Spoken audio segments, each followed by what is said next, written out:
All right, guys, today we got a special guest. You already know he spit flames. Back for his second interview, RJ Payne. Panda chop. Payne, what's good, bro? You already know, man, working as usual. I literally was mixing my album down today, but I said, let me stop what I'm doing and chop it up with the homie.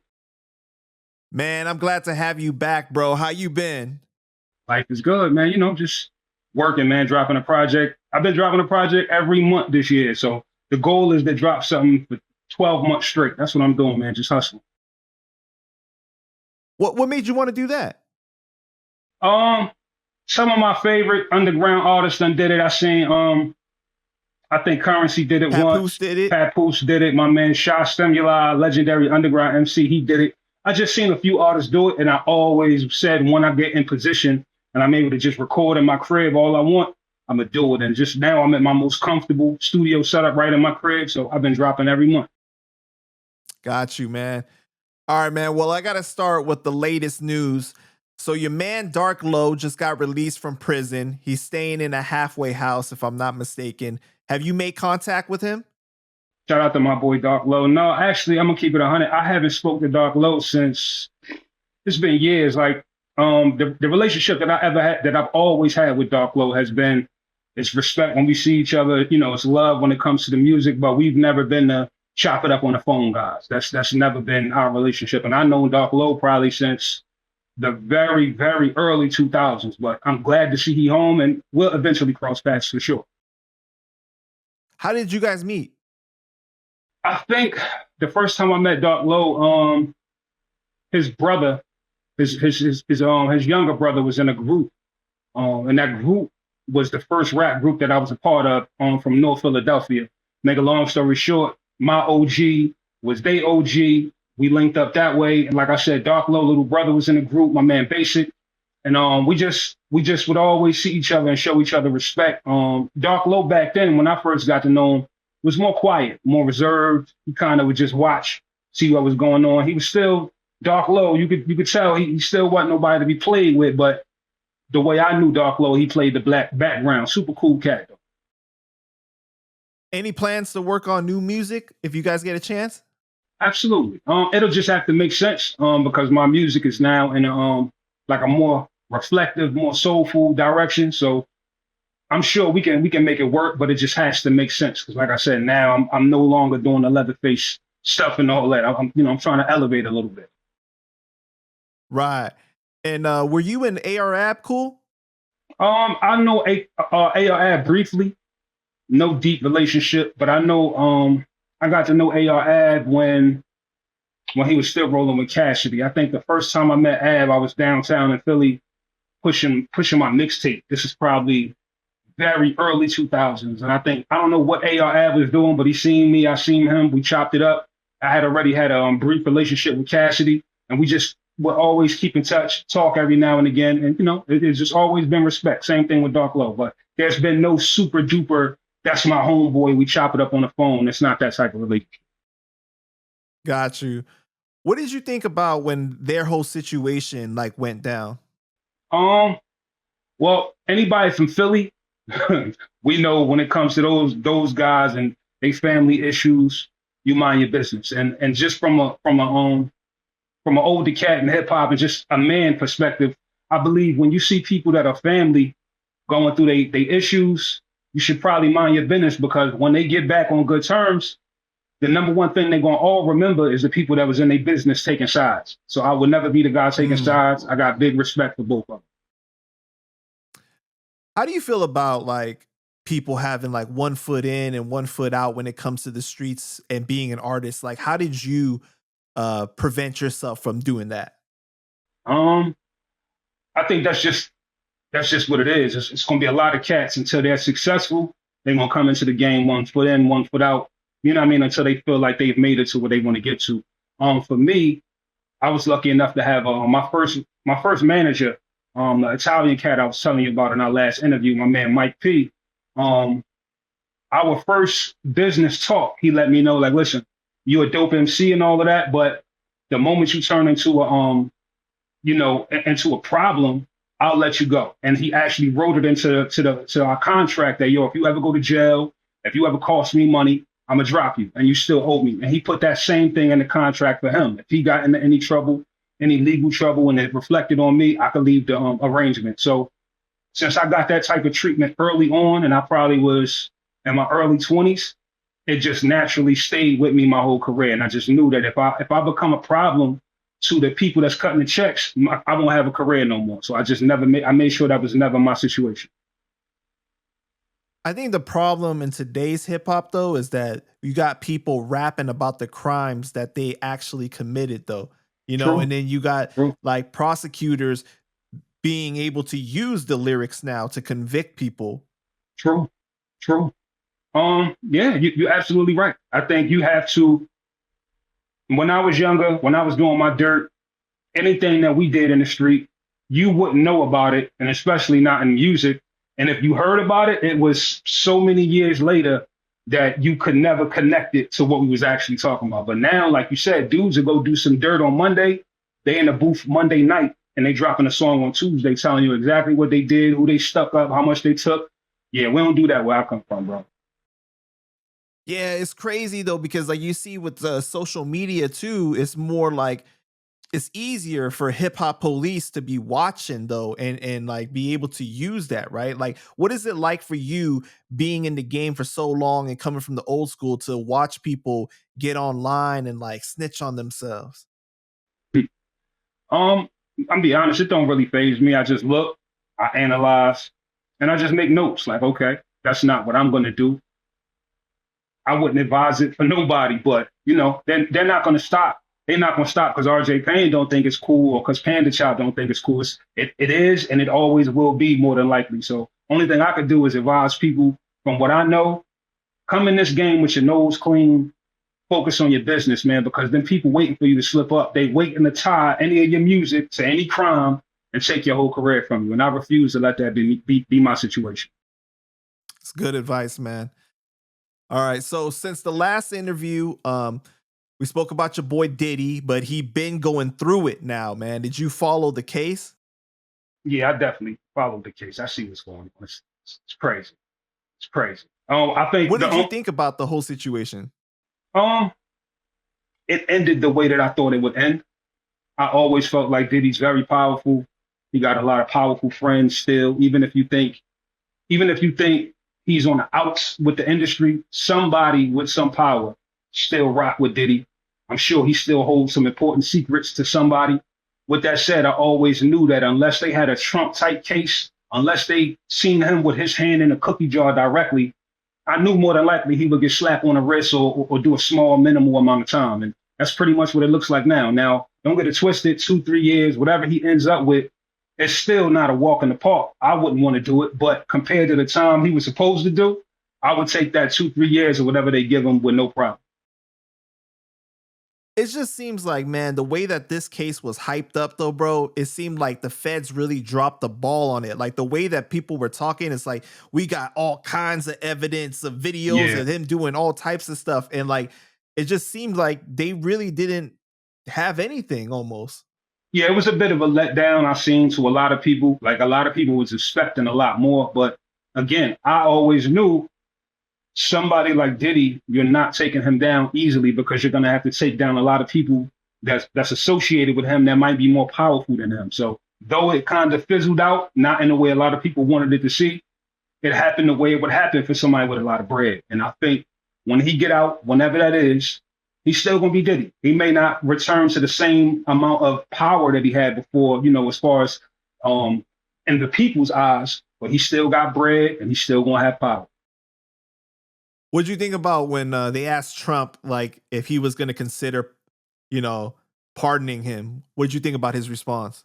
Yeah, I seen I think he said he was with it at first. He was like, "Yo, that's my friend. I'm with it." And then I'm pretty sure somebody on Trump's side showed him some footage of Diddy saying some things he didn't like. And the next thing you know, I just seen him a few days ago saying like, "Yeah, I wanted to help him, but I seen some unflattering things he said about me." So I don't co-sign pretty much nothing that Trump do, man. But I think that's a human thing that all of us would do. Like if we had the power of the president and you could free somebody, But as you're ready to free them, you heard them like, yo, I don't mess with Panda Chop. I hate his interviews. I hate his platform.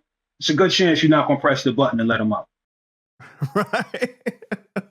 Yeah, man. And you got to appreciate that he was honest about it at least. Yeah, I was surprised. I thought he would, oh, I can't. It's out of my hands. He straight up was like, yo, he offended me, and I thought we was better than that. And that, like you said, that's the human answer, man. I don't bang with everything he say, but I understand that. Right. What was your reaction when you saw the video of Cassie getting beat like that? Sad, man. I've seen that too many times, where I come from. Just reckless men beating on women, women beating on men, not one-sided. I've seen both sides. So I think it was more sad to see somebody that people in the hip hop crowd grew up having respect for, and people just that love entertainment and music, people that love Biggie, that whole thing. Seeing Puff in that position, coming from the guy that we watched say vote or die, the same guy that was running marathons. It was just very confusing, for somebody that was a fan of his brand. And I never want to see nobody that I have respect for in that situation again. It was nasty. It was terrible. And I don't think he can never get by that. I don't think. Yeah, man. I think it's just a reminder that when we see these celebrities, bro, like we don't really know who they are. That's why Right. idolizing and putting people on pedestals is so dangerous, right? Like I'm sure you being in the game, you've had experiences where you were a fan of someone's music, but then like you met them in real life and you were just like, damn, like they were not who I thought they were going to be. So many times, bro. If I was messy, I would tell you a few, but yeah, absolutely, bro. It's, like they say, never meet your favorites, your legends, none of that, man, because a lot of times they're gonna let you down. But I think only thing I would say is we have to start respecting people for their talent or what you love them for, and the person that they are outside of what you love them for, let them be that, and just don't even judge it, because more times than not, they're gonna let you down. What do you think of the criticism people are giving to Cassie as far as like she's just as guilty as Diddy is? I mean, outside of a man putting his hands on a woman, which was totally uncool, we cannot act like we didn't see the case and hear them say it was certain situations where Cassie said she was looking forward to it, where she kind of responded to the Texas and all of that like it was fun, like it was something that she actually liked doing. So I think it's all nasty, man. I think at the end of the day, we got to have a look inside somebody's bedroom that seemingly was doing a lot of things with people's consent. And it just happened to look nasty, man. But I personally wouldn't give Cassie angel wings. I would give her the same amount of shade that I give Diddy. I think everybody was enjoying what they was doing when they was doing it. Yeah, I saw this interview with Scott Storch, and he was saying that like when you go after these large corporations like Yeah. oil or alcohol, that's when you get in real trouble. And it seemed like Diddy's issues didn't start until he sued that company that owns Ciroc. That's very possible. Only thing I would say to that is that's more than likely a possible thing. But what I would say is, for me, if I'm gonna ever speak up against $1 million corporation or even $1 billion corporation, I'm gonna make sure that I cross my T's and dot my I's. I'm gonna make sure anything that I've done in the past is already out there. I'm gonna make sure that anything that might be said about me, I'm already ready to counter it. I think maybe somebody like Diddy didn't take into account that you still have some skeletons in your closet that they will expose if you get too crazy. And I think, you got to always remember that no matter how much is in your bank account, no matter how powerful you think you are, if you start talking about the wrong people, they will show every skeleton you have. Yeah, man, that's a good point. And a lot of times when people sign these large deals, right, it's like there's that clause in there like that if you mess up, then they ain't got to pay you out and everything, like the thing you were talking about with your manager. And it's like, Yeah. From what I heard is that they owed Diddy a lot of money. So it's like they had an incentive to find something that he did wrong. You know what I mean? I didn't know that. But it all makes sense, man, because again, if Diddy's a billionaire and he's not a billionaire right now because of his music, and it's strictly because of business ventures and stuff like that outside of music, if it was me personally, I would probably have figured out another way to go about it. Because again, when them people come for you, man, and they got that money, they talk about your grandmother, your daddy, your mama. They don't care whose dirty laundry they air out. So I think that was just maybe a little bit of Diddy cockiness coming back to bite him in the ass at the end. Yeah.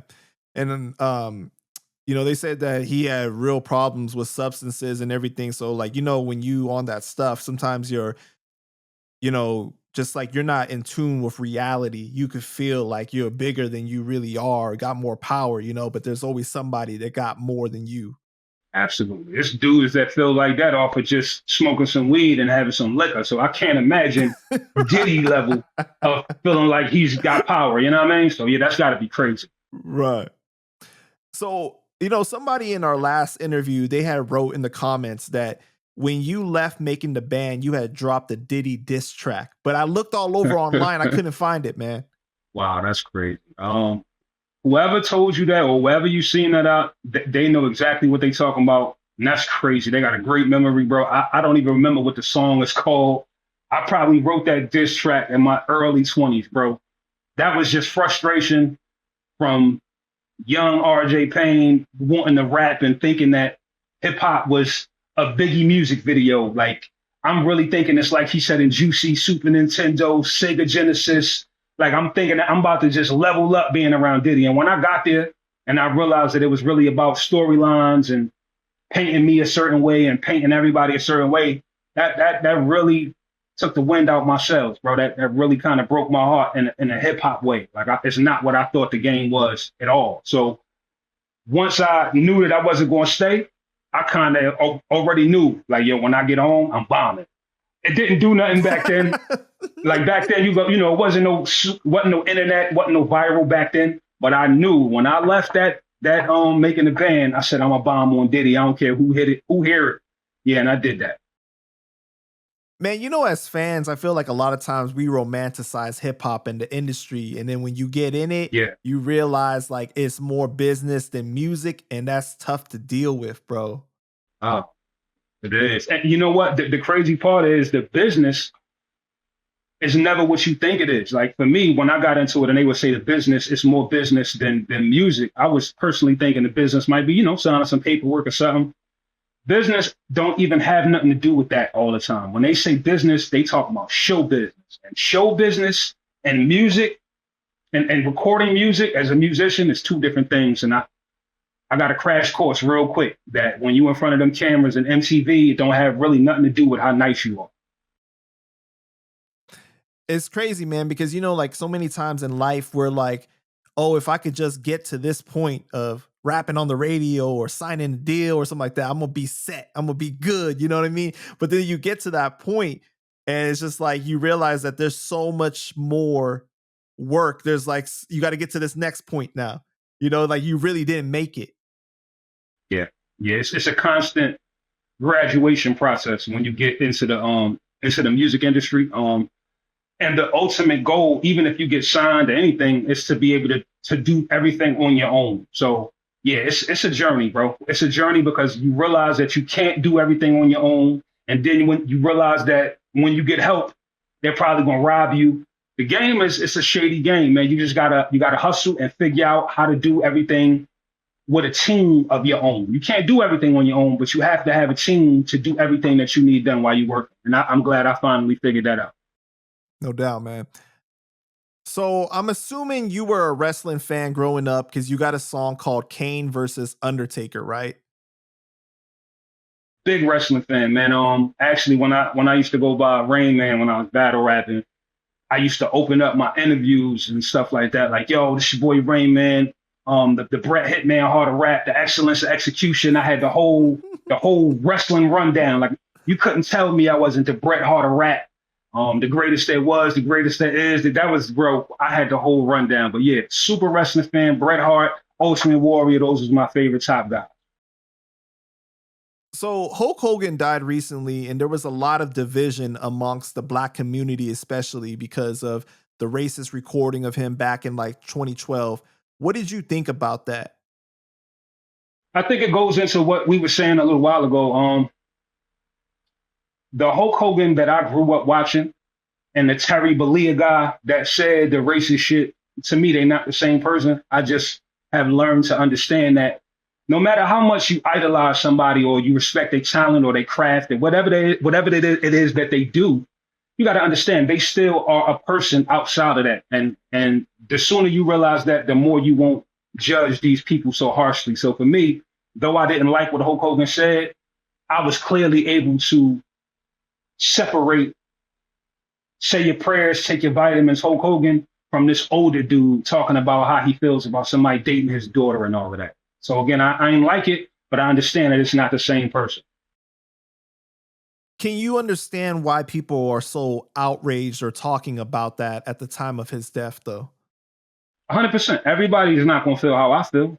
In fact, there's a lot of people that downright felt disrespected by the stuff he said, and they got every right to. This is no way, shape, or form RJ Payne saying, don't feel away.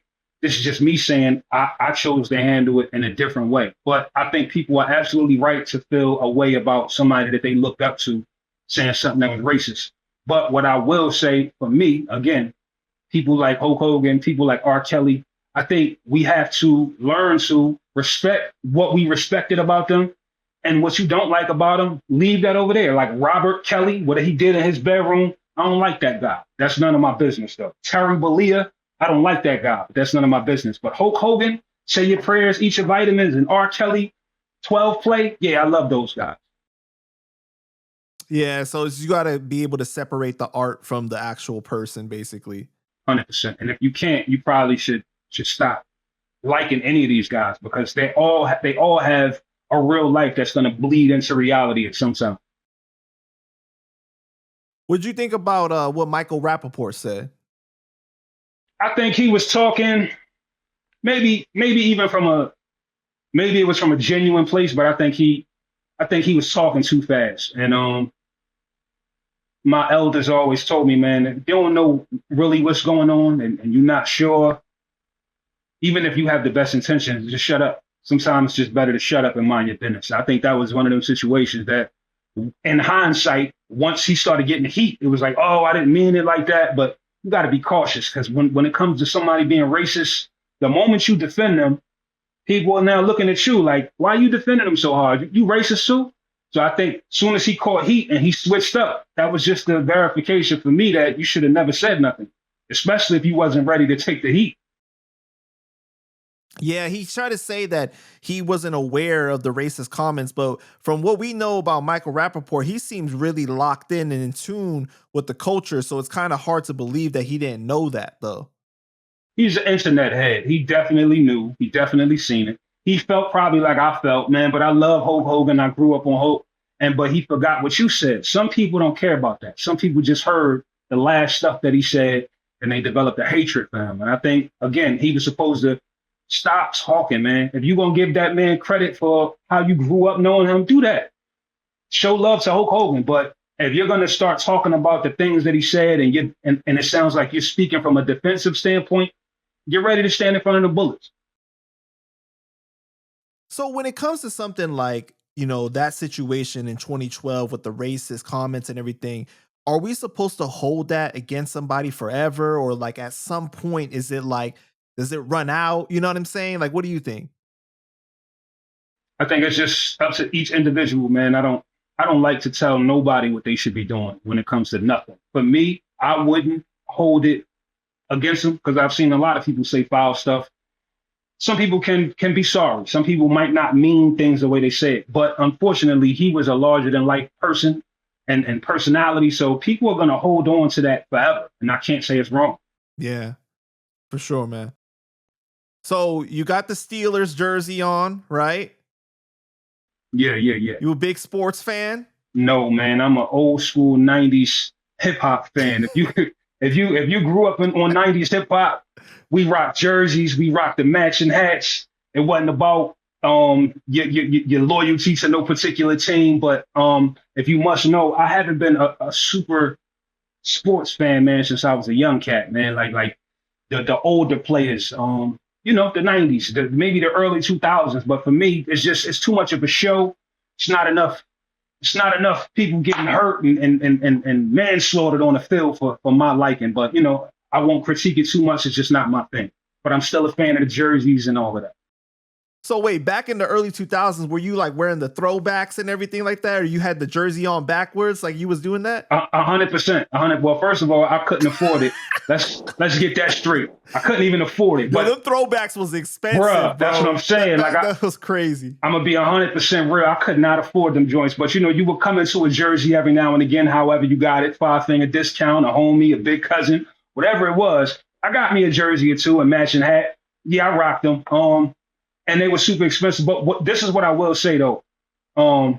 People actually ask me that question a lot. Like, yo, you always got the jerseys on. What team? And it's like, for me, being a hip hop cat, man, I just always promised myself when I started getting some money, I would go buy all the things that I couldn't buy when I was a young boy. So I'm guilty of rocking these colors and all of that just strictly because I like them, not because I'm devoted to the franchise.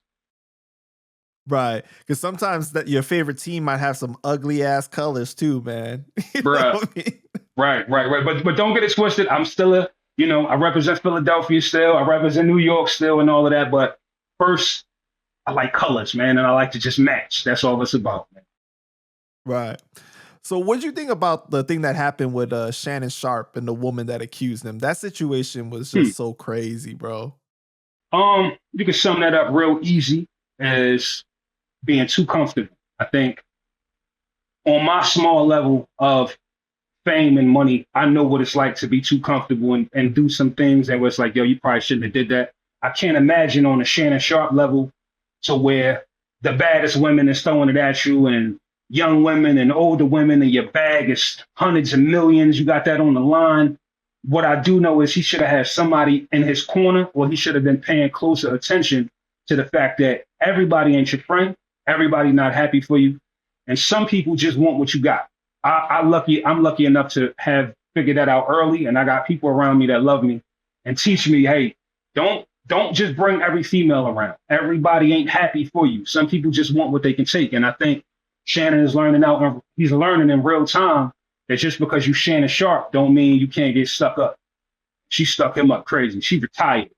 Yeah, I know she retired from OnlyFans and she got her body done off of it. They said that she got settled for $23 million, even though that they said that, they actually did have a relationship and they kind of withdrew a little bit, right? That stench of that accusation is going to be on him forever. Any single time somebody going to bring it up, and be like, well, you did this. And it's just, that's something you do not want on your jacket, bro. It's crazy. Nah, you can't shake that. One thing I pride myself on, for my name and just pride myself on knowing is that when you become any type of famous, you have to keep kind of like a buffer. That's what I call them. Like I keep people around me that keep other people away from me, if that makes sense. Like even if you don't want to be at bay. Right. Even if I don't want to be the bad guy, I got 2 or 3 people around me that's gonna be like, nah, you can't talk to Payne right now. No, Payne ain't taking no calls. You need that. And if I can have that on my small level, Shannon Sharpe definitely could do the same. Yeah, man. But so it's crazy because he lost his job from ESPN, right? Mm-hmm. And his channel was going up. I mean, he had Cat Williams on there, the biggest interview on YouTube of all time, if I'm not mistaken. Yeah. And Cat Williams warned him too. He said that you got to be careful. They're going to come for you. He did. And it's like this situation happens for him, right? I heard that he was about to sign $100 million deal for his podcast. And now it's like all gone. Yeah. I mean, he's over still a girl, bro. He's still richer than me and you. But yeah, right. I know. That was a major L though, for sure. Like to fumble that bag, whatever they said, however it was worded, to lose $100 million bag or however much it was over a female, that's reckless and being too comfortable. That's all you can call it. Too comfortable, man. Yeah, and if, for her at 19 years old or whatever, which is crazy already that, he's like 50 something. Crazy. Right. But like at 19 years old, like if she play her cards right, she ain't never got to work again off of that money that she got. Damn. And you know why? Because she already knew what she got into it for. He didn't know. He was being Shannon Sharpe, but she was being the sniper. That's what I was saying. Sometimes you meet people and they already have plans for you. And it's just up to you to figure it out. So, like for you dating in this new space and stuff, right? Because it's like a crazy era now Hmm. for like people to be dating in. Like, what is the answer then? Like, you get somebody to sign a paper. Yes, I agree that I'm in a relationship with you, and basically, I'm not gonna bring forth crazy allegations. Like, I don't know, bro. It's crazy Yeah. because it seemed like every other day you see some celebrity getting hit with some kind of crazy accusation like this. Yeah, it's crazy. I think the only thing that I do to protect myself, wherever I go, I'm recorded. Wherever we go, we're recording. If I have a female over my crib, I got cameras in my crib. Like, I'm always thinking about having an eye in the sky, because when it's a woman's word against a big black man, 9 times out of 10, the big black man is going to lose. And I've already seen that play out in real time. And I'm not going to be 6'2", big black rapper towering over some woman, and she said I done touched her the wrong way.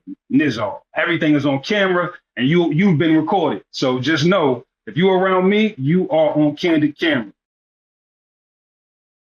Especially if that woman is white. And you see what happened with Jonathan Majors. That Right. was on camera, and he still lost everything pretty much, right? Yeah. Like, that's Yeah. crazy, Yeah. bro. But it comes back down to crossing your T's, dotting your I's. When you got recordings and messages with you being aggressive, all of those things matter. You have to represent yourself properly at all times, man. And especially when you have a name, because everything is recorded. Somebody can't wait to catch Panda Chop the wrong way and get a check from you if they can. Yeah, that's true. Because, a lot of times now it's not about the truth, it's what you can prove. Yeah, and all I got, if I can just make it questionable if you did it or not, so where you're gonna pay me to go away, it's worth it for a lot of these people. Yeah. All right, man. Well, we see a lot of, artists or people in general now overshare through social media. And I Mm. feel like not everything is for public consumption, but it's like, it's crazy when you see people have problems with a friend or a loved one, and instead of picking up the phone and calling that person, they picking up, that phone to put them on Oh blast man, on social yeah, media, bro. yeah, Can you imagine waking up and your family member put you on blast for everyone to see, and that's a headline now? yeah. I mean, I can imagine. I haven't been there, the way you've described it, but I've been there, man. I've woke up to DMs and, yo, such and such on Facebook said they helped you when you was 9 years old, and such said you got beat up when you was 12, and they helped you, bro. I'm telling you, fame is what they say is a hell of a drug, man. It really is. This is why the more I acquire financially and just any type of fame, I'm more strict about who I have around me, because you just never know, bro. But they really using stuff when you a little kid against you like that? Yes, yes, bro. I'm talking about. I've literally. I remember a woman I was dealing with at one time, and she literally this blew my mind. Now, I think I went to see the woman in Philadelphia. I don't remember where I was living at the time, and one of the first things she said, she was like, "Yeah, this guy on my block. I was telling everybody my boyfriend, which was me, is coming to visit, and I told him who you were." She said the dude instantly was like, "Oh yeah, I think I know him. Yeah, such and such had a run in with him, and he beat him up. Didn't he get shot?" Like a whole crazy story. I ain't never been shot. None of these things have ever happened, but that just show you how people just can't wait to tell somebody something that they think is true, that might be true, if they can throw some salt on your name. It's crazy, bro. I've heard it all when it comes to my name and Yeah. just other people's names. See, but like something like that, right, bro? Like, why would you want to talk about when a little kid got beat up? Come on, you was 9 years old or 12 years old, whatever. Even if it's true, right? You want credit. They want credit.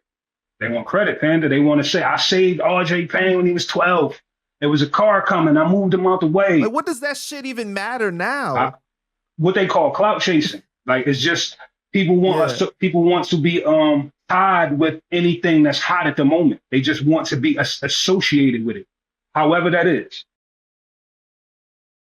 There used to be a mystique in hip hop or for public figures and stuff like that, right? Before social media, Yeah, where like, people, what you know about them is like through their lyrics, their very limited. music, or like Yeah, these little interviews and everything like that through magazines and stuff. Now it's like everybody gets online and like a lot of times you end up not liking somebody Because they anymore share too because much. of who they show themselves to be through their social media.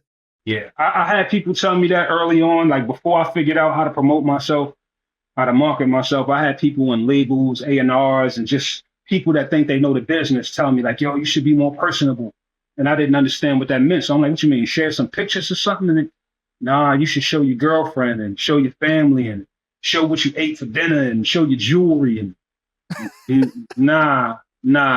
Where I'm from, if you acquire anything, and I've made a nice living for myself, but if you acquire anything, you don't show it. You don't show nobody exactly how you live in. This ain't MTV Cribs. I don't want nobody to know how good I have it at all. If you think I'm broke, I'm perfectly good with that. But I will not be the rapper that's trying to over show you how good I'm doing. I'm more comfortable with you thinking I don't have anything. And you look though, like is tragedy happens from that, right? Because then you got All the time. situations with like Pop Smoke, right? Putting on social media, like on live, not really paying attention necessarily that he revealed the address there and people pulling up to take what what he got and stuff, Yeah, yeah, man. PNB Rock, like these different situations that happen because of social media and it ends in tragedy, bro. It's really sad. It is. I'm big on that. If we're out and about, this is why I stopped even like if I'm going to see a celebrity homie of mine or I'm going to be in the Knicks, something like that, like somewhere where it's gonna be famous people. I don't tell people I don't take people with me no more unless I know they know how to handle themselves. Because I've been in situations where we got somebody with us that's not normally with us, and I see them with their phone and I'm thinking they taking pictures and I'm like, yo, what you doing? Oh, I'm going live. And it's like, bro, you can't go live. We in such and such's house, or they not supposed to see this right now. Oh, ain't nobody thinking about us. Ain't nobody gonna know. And it's like, bro, that's how people get knocked off. You have to be weary that somebody's watching at all times. And I'm weary. Right. And like that's the way to move is more like if you want to post something, post it after you gone from the spot. Don't post it in real time, bro. Like that's where it's like, people know where to show up where you at exactly at that time. Right. My road manager showed me that. My man Larry Chan, he's big on that. I've been doing that my whole career. Like he's the first cat that taught me, like, yo, record all of the footage you want of you doing everything and post it 2-3 weeks later, 5-6 days later. And it just keeps people like, damn, he's in Puerto Rico. Damn, I just seen him in New York. And you gotta keep people guessing. You never want nobody to know where you at in 2025. Yeah, man. So a few years ago, you did a song called Pac Energy with Young Noble, right? Which is a straight fire song, man. We found out, unfortunately, that Young Noble took his life last month. What was your reaction when you found out? Rest in peace to the bro Noble. Heartbreaking, man, because I grew up a fan of the Outlaws, Tupac, that whole thing, like so many of us. Two, because I got to work with him. I already respected his talent, and for him to respect my talent and us to do a record and then be able to label it Pac Energy, it meant a lot for me. And then third, to see or to be a part of this entertainment thing, and I know the stress that it comes with. I know the expectation that comes with it for people around you. I know the financial drain that it puts on you. I can't imagine what he was dealing with to take his own life, but I know that it had to be heavy, and it's sad, man. Because Noble, if you know him or knew him, he was a strong dude. Noble wasn't soft, so if he took himself out, I just wonder how bad it was. Like I know it had to be something really bad, and that's just sad, bro. Did you guys have a close relationship after you did the song? Nah, I can't. Okay, so it's the same thing as AR Ab, Dark Low. It's like ultimate respect. He got mad respect for me. I got mad respect for Noble. When he called, when he need me, I'm there. When I need him, he there. But having stories of a million phone calls, and that's my best friend, I'd be lying if I told you that. But I could just say we had the utmost respect for each other. And the last time I talked to him was probably before he passed, might have been a week, 2 weeks, maybe 3 weeks. And he hit me up just saying, yo, it's time that we do an album. And I was like, yeah, let's do it. And right after that, I seen him go through a few things. I think he dissed Nas, he dissed a few other rappers. I didn't understand what he was going through, but it just seemed like he had a lot of turmoil in his last days. Yeah, man. Yo, rest in peace to Noble, man. Rest Noble in had peace. one of them voices, bro, That, bro. like he had that voice when you heard it on the track like that. Oh I man, call it the it was slave dope, voice. man. Like I call it the slave voice. Like he sound like that's that pain. His voice sound like pure pain. Yeah. That's a good way to put it, man. Definitely had a lot of pain in his voice, man. Right. Damn, bro. It was tough to hear that. It was really sad, man. It's tragedy. I We think losing. you know what make it sadder though when you think about there's what two outlaws left. Like it's crazy. Pac's gone, Yes. Noble's gone, Fatal's gone, Yaki's gone. It's like yo, we're literally watching legendary things be built and taken away from us in the same lifetime. I never thought I would see Diddy in jail. I never thought I would see Suge in jail, Biggie not here. It's just crazy how the world is unfolding in front of us, man. It's crazy because, hip hop is such a young genre in comparison to the other genres, right? Yeah, Like we just barely hit over 50 years, and so we're seeing our legends age. We're seeing all these different things that we didn't see before, right? right. And it's heartbreaking because we're seeing a lot of people die that are idolized and we covet in the culture, man. Yeah, man. It's very sad. Mental health and hip hop, you hear it, you hear mental health, check on your friends, but in hip hop, it's so for real, bro. Like, cause dudes will be in these studios giving you their life, rapping with no money, rapping with no food. They ain't seen their kids just for the love of what they do. Dudes be giving y'all everything. So it'd be sad to see some people really just can't handle it and crack under pressure to the point that they'll take their own lives, man. But once again, rest in peace to Nolan, man. What do you do to make sure that you stay in a good place with your mental health? I take a page from one of the GOATs, Eminem. I seen one day they said Eminem only does music from 9 to 5. And when I seen that, I started to do that and adapt that to my lifestyle. Because at one point, when I made a name for myself early on as RJ Payne, I was up 3 in the morning, 4 in the morning, 5 in the morning. I'm chasing, I'm chasing, I'm chasing, I'm chasing. And it was a lot of them times. I thank God that I made it through, but it was a lot of them times I was stressed out. I'm chain smoking blunts. I'm drinking back to back, just trying to think of the next bar, trying to think of the next way to impress people, the next way to where do I gotta be, and those things, man, will ruin you. So it's like finding structure. Like I seen with Eminem was the best thing for me because it allowed me to shut my brain off after 5 o'clock. After 5 o'clock, you can't talk to me about RJ Payne. Can't talk to me about no record unless you got like a shitload of money. I don't really want to hear it. I'm strictly on grown man time because as an artist, again, we spend so much time trying to make content, make these songs, put the music out, sell the music, market the music. A lot of times we don't have personal lives. So the best thing an artist can do is make time. And I pride myself on making time, bro. Like I said, 9 to 5, those are my business hours. After that, it's me time. That protects my mental health. So where I don't gotta even put it like this. When 5 o'clock hits, I don't care what album is out or none of that, man. I'm going for my walk. I'm about to go do these calisthenics. I'm about to cook. I just got different things that I do to take my time and my mind away from being RJ Payne. Right, man. It's interesting because it's like you're treating it like a job. You clock in and you clock out, right? And there's so many times when people are rappers, they don't know how to turn it off. They don't know when to turn off the persona and everything like that, and it becomes a real problem. I've seen in previous interviews you talked about being up at 3 a.m. working and everything, and it's like you may think in the beginning like, yo, I'm really working hard. Yeah, I'm advancing by I'm doing this, grinding. I'm but hustling. yeah, but you like really burning yourself out because it's like not a lot of good things happen after a certain hour in the day, bro. Like, you know what I mean? Not a lot That's of a good things fact. happen when it's that late. And That's a just from fact. a health perspective, like if you up late, you eating unhealthy, most likely because that's what's available to you. You know what I'm saying? Like the fast food and all that. And like you said, with the smoking and the drinking.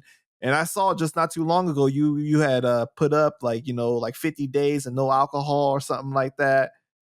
Yeah, we over 60 days now, man. I'm on my way to the 90-day mark, man. Yeah, I quit drinking because, it goes back into the same thing. Once I became successful, a lot of things that I used to couldn't afford, it was easy to not overdo it because I couldn't afford it. But once you start making money, smoking some weed or drinking some liquor, I can get that in overabundance. I can buy that every day, nonstop. And it reached a point where I had to actually tell myself, like, yo, if you don't police your behavior, either you're gonna kill yourself or somebody else is gonna police your behavior for you, like the police. Like you could crash a car, you could get in trouble, you can be violent because you're drunk. Don't let none of these things happen to where your life is now taken out your hands. So I figured the best thing I could do, let me stop drinking and let me pour more time into what's bringing me money. So for me, again, 9 to 5 working, cutting the alcohol, these things protect my mental health. And it's a little bit more boring, but I tell you what, I'm able to drop a project every month this year. I'm going to drop 12 projects this year. I'm able to put out music nonstop, and I'm not tired. I feel great, and it was well worth it for me. Yeah, man. It's like you got to have some self control, right? Like that's what like we as people we got to practice. Um, just because you can doesn't mean you should. But that's what hip hop, I think this message needs to be spread a lot in hip hop because a lot of brothers don't know that. A lot of sisters don't know that because you can don't mean you should. And I think that's just in the culture. Like, I'm going to overdo it with the jewelry. I'm going to overdo it with getting fresh. And it's the same thing. I smoke more blunts than you. I drink more liquor than you. And it's like, when you get older, you realize that shit actually ain't cool. And it took for me to start hanging around OGs, people like Ice-T, people that got real bread, and realize they not overindulging in nothing except for getting money. And I just want to pattern myself after that. Yeah, man. More is not always better. And I think It's that not, we grow up in a very toxic mindset. You know what I'm saying? That like the more the better. And then it's just like you just can never have enough. And it's like you constantly chasing this thing that's that is never gonna really amount up to any satisfaction for you. Yeah, that's that lack mentality. Like I know what it is. I came from, yo, we don't know what I'm gonna have tomorrow. So if you got some weed, smoke it all. You got some liquor, drink it all. You got clothes, rock it all now. That's what we come from. So again, if you don't have nobody telling you, hey man, you should save some for later. Don't wear all your clothes now. Don't spend all your money. You don't got to do it because you got it. That message I think has not been shared enough in our culture. Absolutely, man. What about the smoking? I know you started smoking weed more to quit the cigarettes and everything. Yeah, it's been I'm years off of the cigarettes, man. Like I said, over 60 days now with the alcohol, weed. I wouldn't advise this for people, but that's how I quit cigarettes. Like I had this thing that was like, all right, cigarettes are terrible. I was chain smoking Newport 100s, man, like back to back. I'm just smoking because I was stressed and traveling. I got to do so much. So I just promised myself, yo, you got to stop smoking cigarettes. And what I did is every time I wanted a cigarette, I lit a joint. And that was cool because it got me past that. But then next thing you know, it's just a consistent, I'm just smoking back to back because it's what I do. I was able to quit the alcohol the same way. Every time I wanted to have a drink, I would smoke. So now that's what I'm working on next, man. Is the bud. I'm not gonna put no date on it. I'm not gonna tell you today's the day. I'm never smoking again. But that's the next thing for me to gradually get rid of, and it'll happen in time. But right now, I'm just more than happy. I don't need to be. I don't need to be drunk. I don't need no cigarettes, none of that. And I'm feeling good, man. My skin bright, my pockets is heavy, and I'm good, man. Yeah, man, for sure. I know that when you first quit smoking cigarettes, you were saying that like your breathing was better, like you could perform better and everything. Oh hell yeah, hell man! I remember recording a lot of my Leatherface albums and stuff like that, and I remember I had to punch every couple of bars because I was too excited, running out of breath. Now I'm able to do this new music, man, and my regular speaking voice almost without getting hyped, without losing my breath. It's a beautiful thing, man. I wish I did this 10, 15 years ago. They say that alcohol is like more harsh on your body, and like when you like quit, it's like I think it's more of like your physical withdrawal, right? But I feel like when you try to Mhm. quit weed, it's like a mental withdrawal. All mental, all mental. Yeah. It's Because it's very like much. you're constantly trying to smoke more when your high starts to come down and everything. You know, it's like almost like a baby with a pacifier. Like I need more. I need, like, oh no, it's coming Yeah, down. You know. yeah, yeah. And especially when it's good, like for the people that smoke like myself, if you got some fire and it got that taste and all of that, it's kind of like eating good food. It's the same thing. Like, damn, let me eat a Yeah. little bit more. Let me smoke a little bit more. But like you said, for me, I record music at such a high clip that I can't be high like that. I can't be drunk. And that was another thing that it was affecting. I would notice I like to get a lot of music out. And the more that I'm getting bent before I go to sleep, the harder it is to wake up and get work done. But that was just another reason why I just had to stop. And it's even getting that way with the smoking, where all of my music now I write it sober. I used to write all of my music while I was high and drunk. And now my music is better than ever.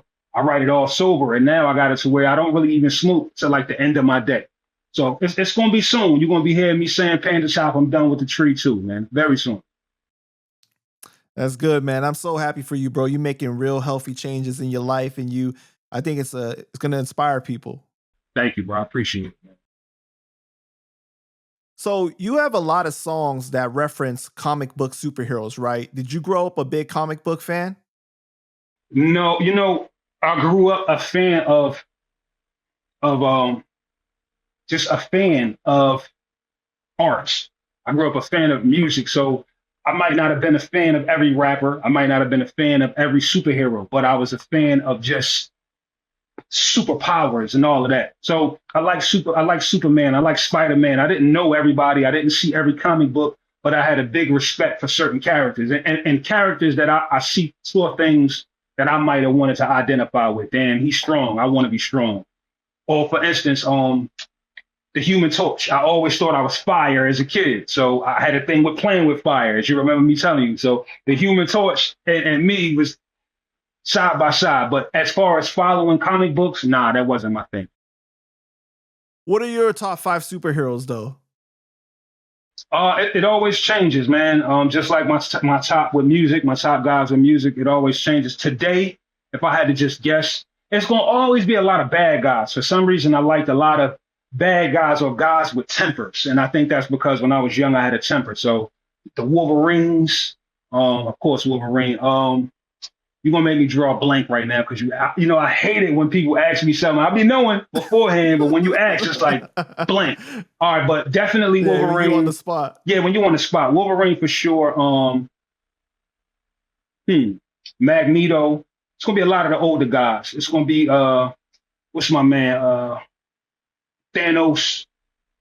I know it's crazy that I'm saying like the most terrible people, but these are my favorites. Like I said, the Human Torch.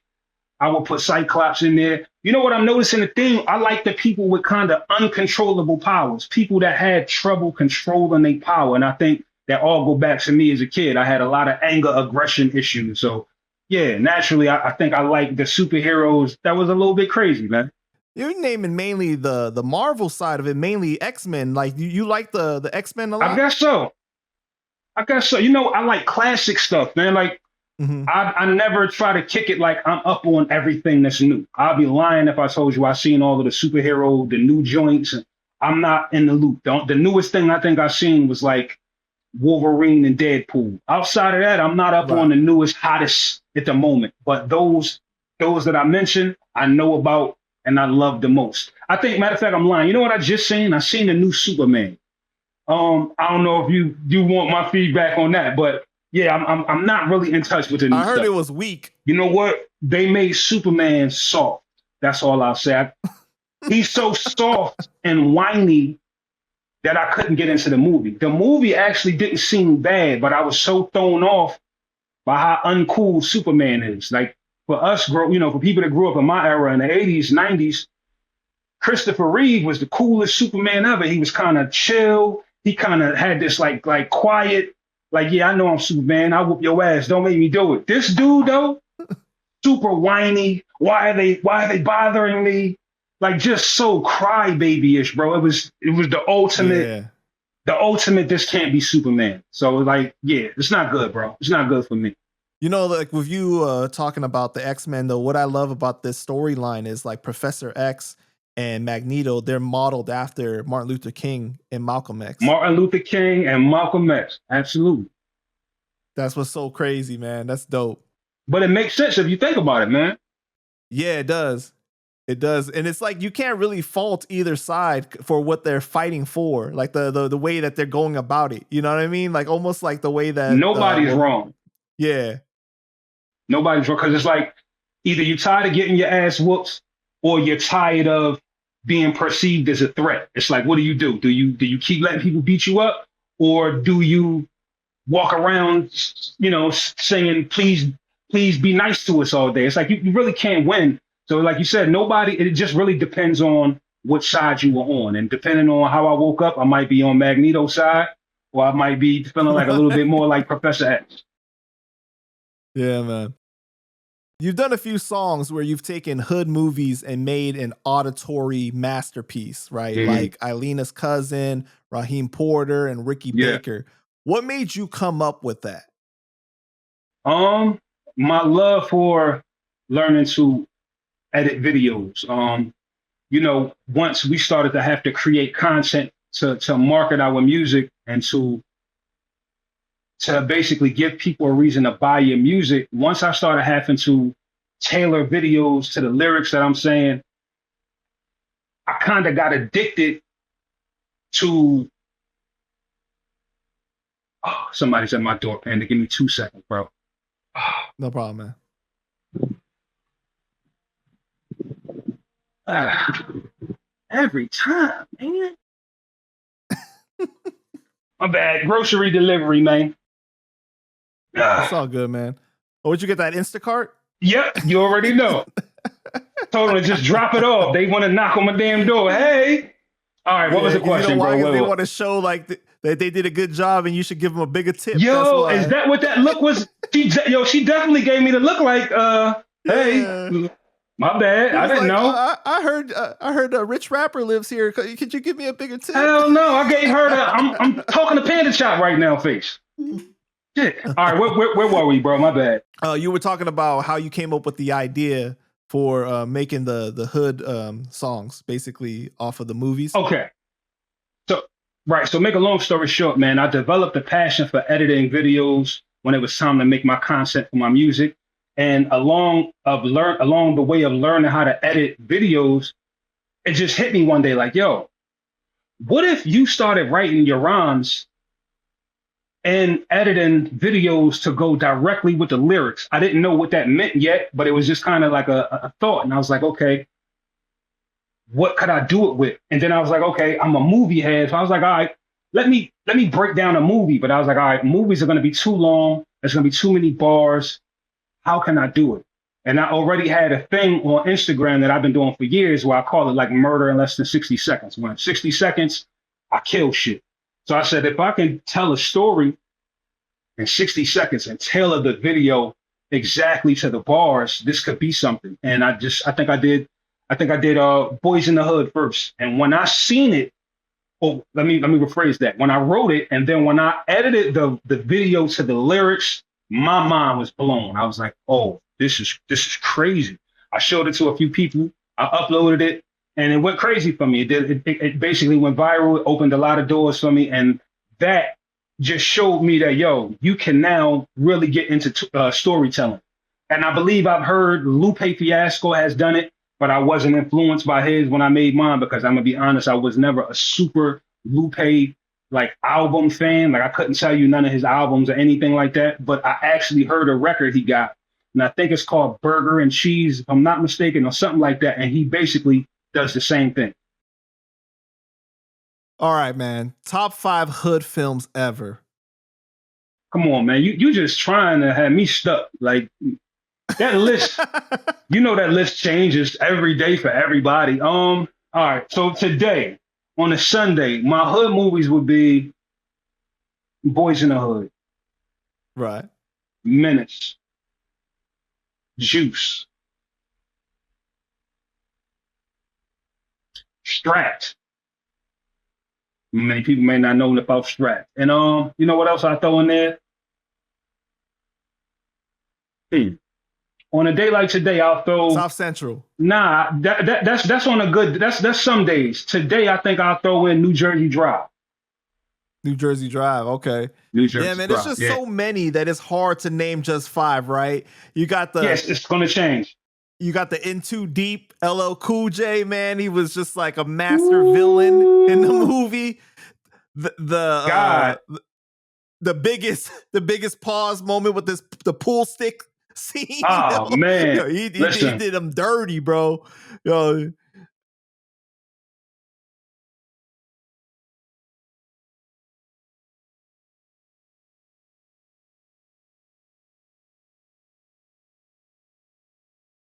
It was.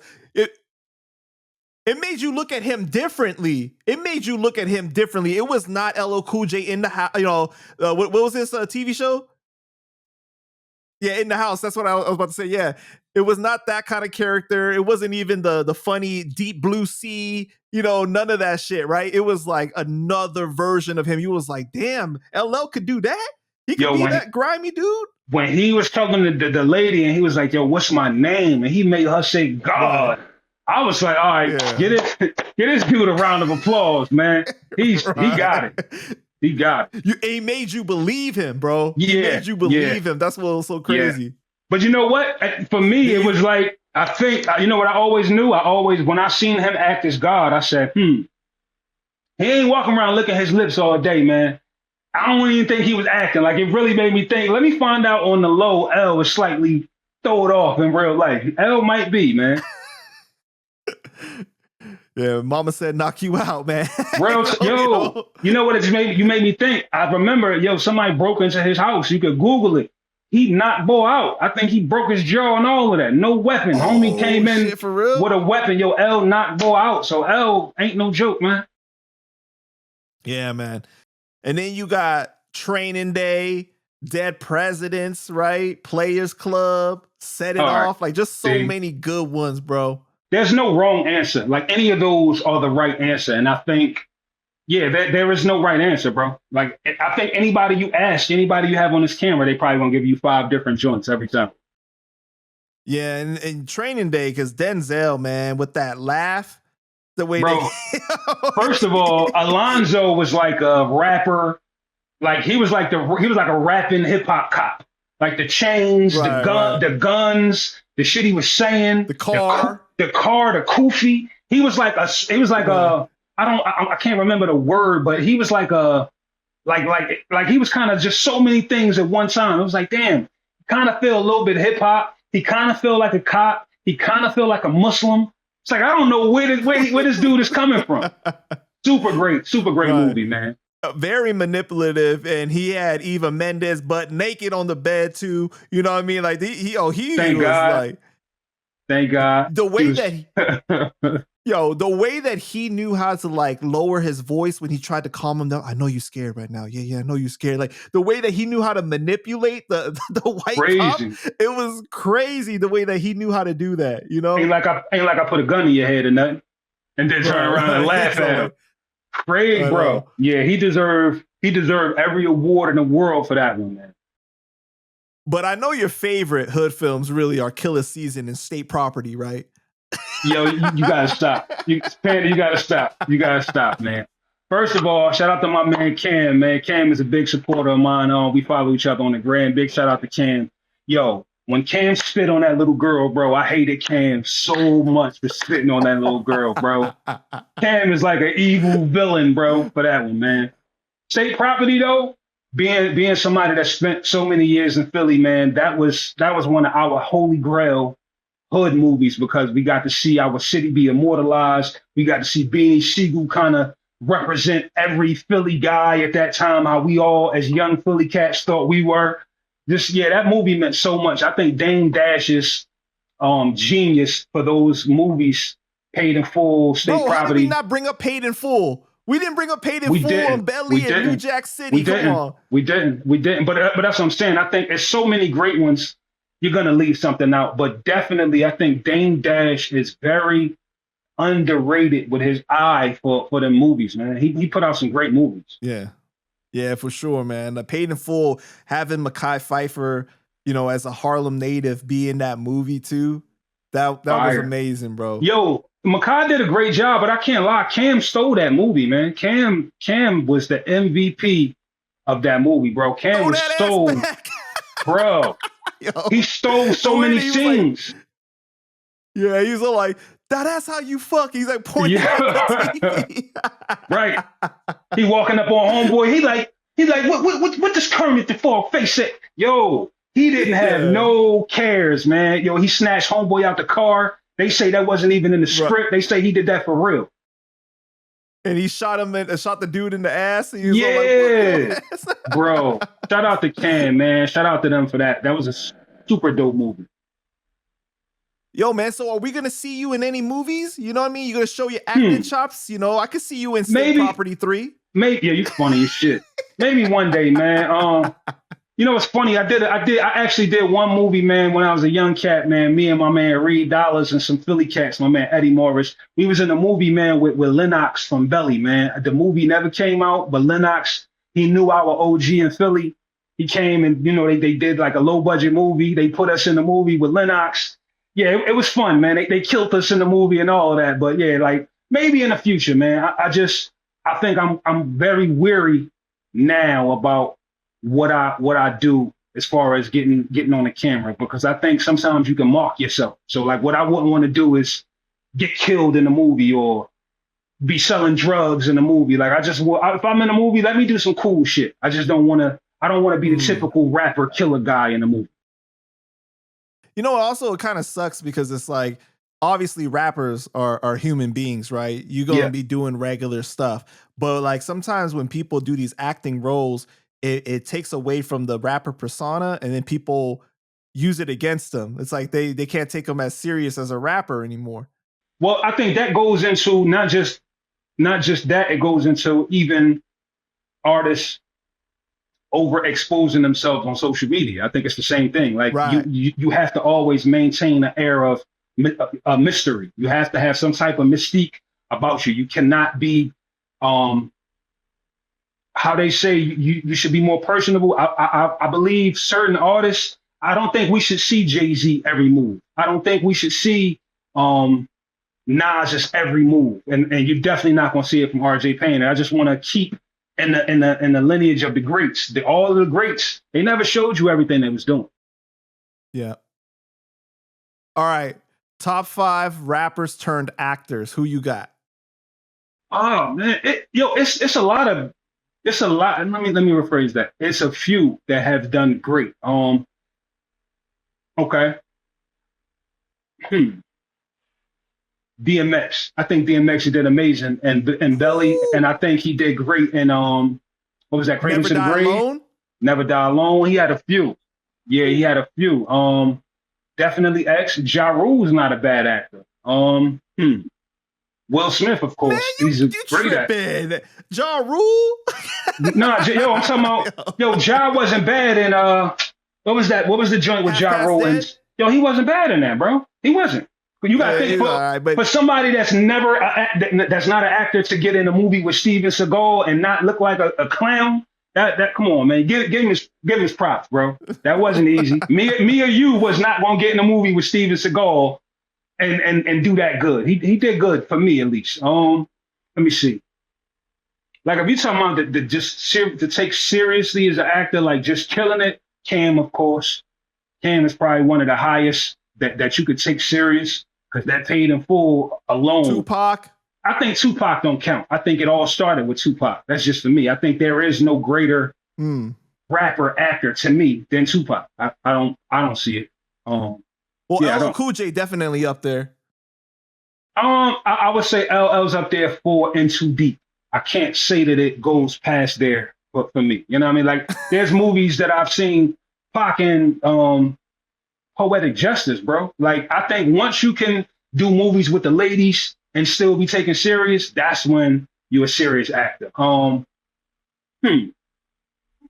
Yo, you know who? I don't know if we would consider him an actor, but you know who became a serious actor? People forget Marky Mark was a rapper, bro. Yeah, but he didn't really have great success in hip hop, really, right? Like it was like one song mainly. I mean, he had a hit record. Yeah, he had one hit and Yeah. directly became a real big actor. So I think it's just levels, man. Yeah, he's arguably the most successful then if you're gonna bring him into the equation. That's what right? I'm saying. That's what. Now, if you talking about just Barsmiths, those type of rappers, I can't really tell you none that really made it to be a great actor outside of DMX and Tupac. I don't know him. Ice Cube.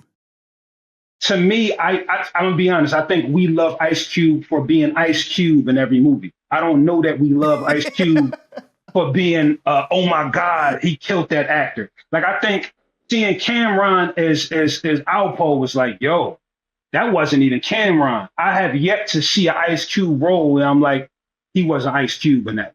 Yeah, I see what you're saying. All right, well, that brings me into my next question, right? So, what did you think of Aries Spears doing that interview on Vlad saying he's not a fan of Ice Cube's acting or music at all? I felt it was disrespectful. Okay, so I've seen the narrative be spread about you can't say when you don't like something because you're a hater as soon as you don't like it. Personally, for me, I think when men of color are on that camera and we start talking about or we start critiquing things and we talking down, I don't think we should do that when it comes to each other, right? Just at all. I'm gonna be honest, because it's not a lot of us even being spoken in a positive way. So I think the few times that you get to hear from a star talking about another star, I don't really think you should. The moment that you get RJ Payne on TV, I don't think that moment should be me telling you how much I don't like Jay-Z new album, or I don't like Will Smith new this or new that. I think we have a responsibility. I think that when we get on these cameras, be a little bit more cautious, be a little bit respectful. Now, you don't gotta like everything Ice Cube do, but to get on the camera for me and say he's just the worst and you don't like his music and he's trash, I think that was disrespectful. But if he really felt that way, who am I to tell him that? Yeah, like you were saying, we like Ice Cube in movies because it's Ice Cube playing himself basically, but like he's in a different role, right? It's like now we get to see him as a cop, we get to see him as a bounty hunter, or whatever, he a barber in this one, like that's what it's kind of funny. It's like we watching The Rock in every single role. He's The Rock in every role, but it's like, right. The situation's a little different. But we like it. Yeah. Right. It's different tiers, bro. It's different tiers of entertainment. You know who's just like that? Sylvester Stallone's the same way. We love him for being Sylvester Stallone in every movie. He's not going to crush us with acting, but we love watching him act. It's Arnold too, like, just like all these guys, right? Same thing. Yeah. Same thing, bro. I think it's really what he's making fun of.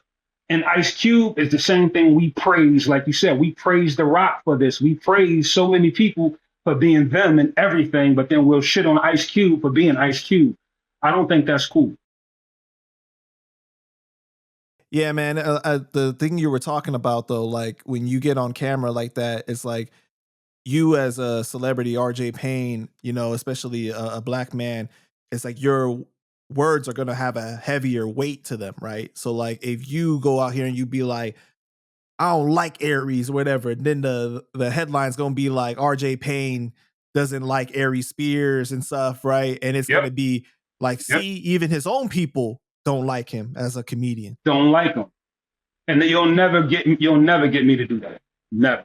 It's going to be weaponized more so. So, I see what you're saying with that. But it's 100%. Like, it's like rapping. It's like there's different tiers, right? Different levels of lyricism. You like Cameron because of his personality. He throws in funny bars at times, like computers be putin', you know what I mean? But it's not like Eminem level lyricism, but doesn't mean that you can't enjoy it. Like it's the same thing with acting in that way. Yep. And I think the moment that we try to make everything one way, it's not even dope. Like, I don't want everybody to be as dope as Eminem. I don't want everybody to play like Cameron. I think it's dope when everybody is just doing them. Right. What do you think about though with Aries Spears? Do you think that like he tries too hard to be too much like vocal, or that you think it's like done for specifically for like the headline? No, I think he really just feels as though he needs his opinion to be heard. And I think Well, let me say this. It's not my place to say he shouldn't have his opinion heard, but I'll just say your opinion is not needed all the time, man. Like, for instance, if you was to ask me, did I like certain rapper's album, even if I don't like it, even if I think the rap is terrible, if it's not the right time, if it's not the right place, and it's gonna possibly be perceived as RJ Payne just says the new common sense and Pete Rock is trash. If I think that's where we're going, we're not doing that. I think you just have to read the room.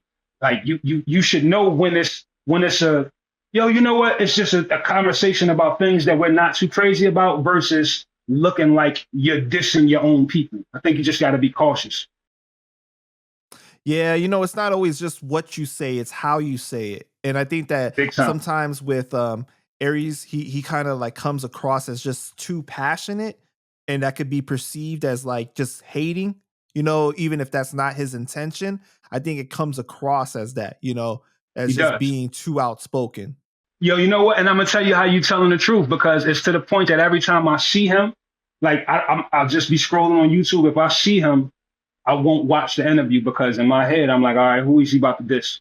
What is he about to say? Who is he about to say he don't like? Mm. That's literally my perception of him now, and it's only because the majority of the time when I see him, it's no longer about your impressions. It's no longer about where you performing at, what movie you in. It's literally what you don't like.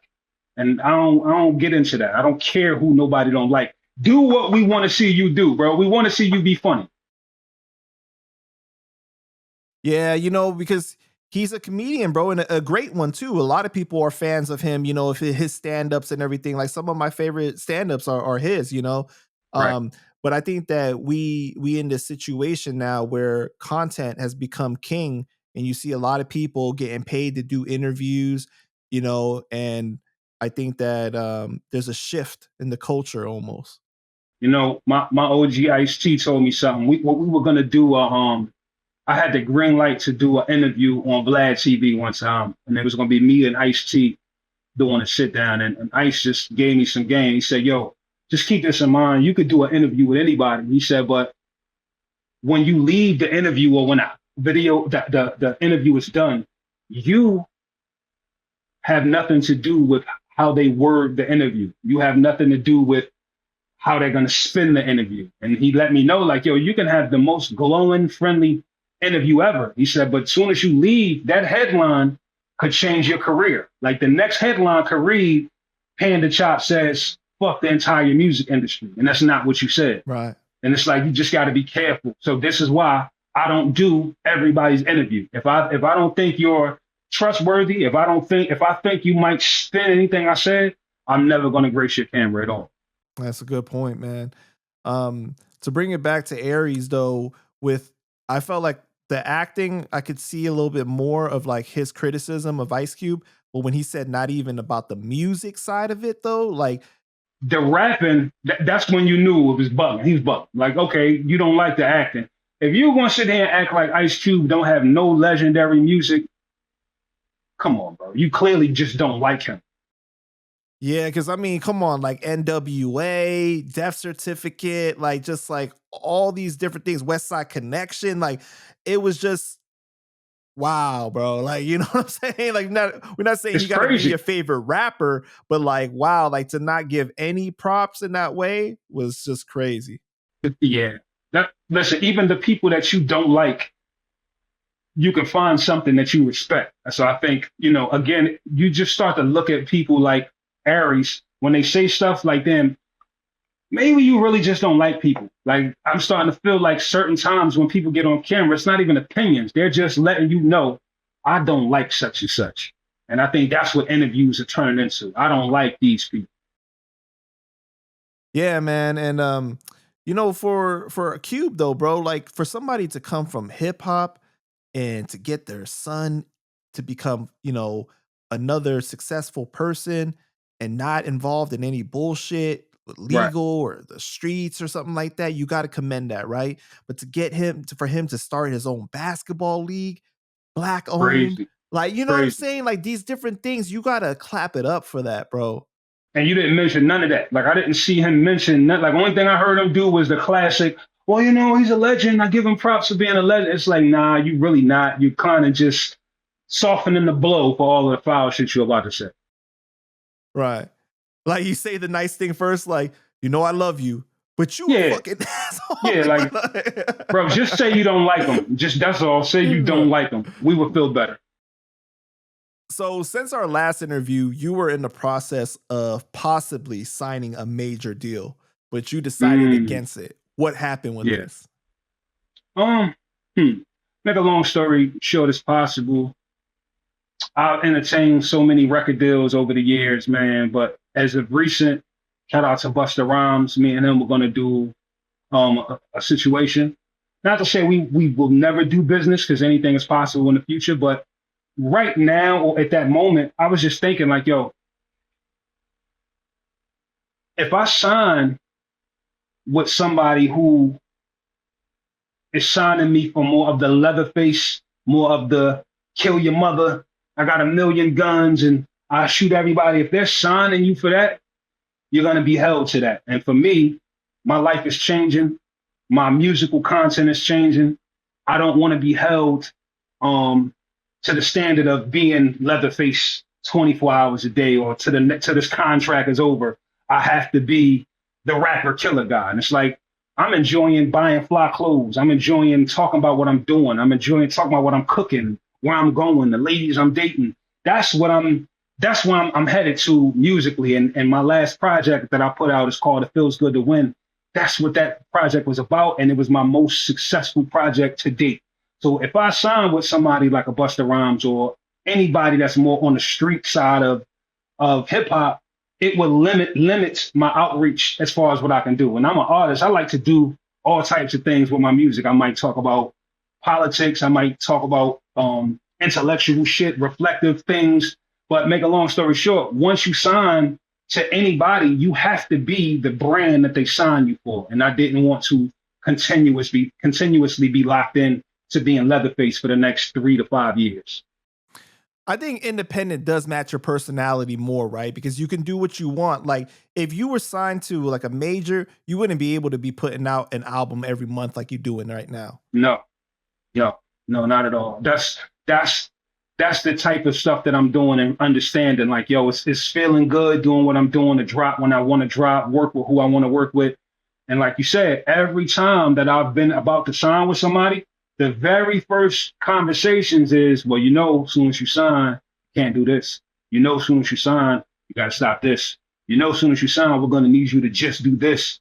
It's like, though it would be great situations, though it would be dope to initially say, yo, I finally signed with such and such, I would be taking my power away from myself just to say that I'm signed. Has there been an offer from Shady? Well, I can say this now. I couldn't say it then. There was more than talks with me and Shady years ago. But wow. I'll say this. Due to whatever happened with a lot of the artists that were signed to Shady, because I'm pretty sure you heard that people say artists signed to Shady and they're never going to come out. I think due to it being so much negative press around rappers signing to Eminem and never coming out or not working, at the time that it was a lot of interest for me to go over there. And when I was really interested in going there, that stigma was heavy.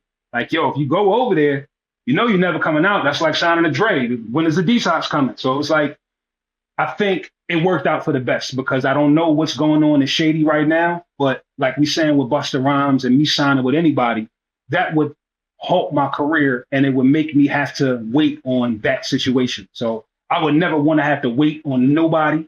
Shout out to Eminem for showing me love. Shout out to Busta Rhymes for offering me a situation. But I'm glad that I'm on the road that I'm on because I get to do what I want, work with who I want, drop when I want.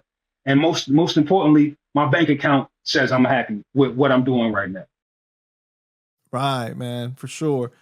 So you said that you're headed in a different direction musically, right? Yeah. With the Feels Good to Win project and everything. Yeah. What made you want to go in that direction?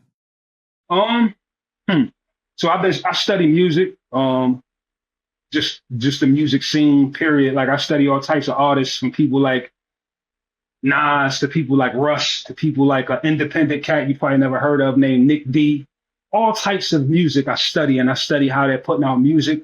And what I would notice is a lot of the underground artists and in the same type of market that I'm in all started making the same music. The beats sounded the same. The artwork looked the same, very Griselda-esque. I was already doing that. If anybody knows about Rain Man, the way that RJ Payne is rapping or was known to rap on Leatherface beats and all of that, that's been Rain Man. I've been rapping on grimy beats, no hooks. I've been doing these things. But after a while, I just noticed, damn, it's getting crowded in here. Everybody looks the same. I'm seeing a million rappers with the West Side Gun mask on. It's like everything has been copy and pasted. So I was like, you know what? Even though I've been doing this, let me separate myself from from this from this crowded highway of everybody doing the same thing. And I started to just experiment with music. And I sent Ice-T a record one day with me and the homie RL from the legendary R&B group Next, Too Close, all of those great big records. And I sent Ice-T the record, and he was like, "Yo, this record." Now the record was about females. It was a dope R&B type of hook. Make a long story short, when OG heard it, he was like, "Yo, this is probably what you should be doing. Like, do more of this and just see what happens." I was always worried that my fan base, being mostly super hip hop heads, wouldn't be too acceptive of me not being Leatherface, not rapping about the street. But I said, you know what? Let me just take a chance. And what I did is I still rapped at a high level.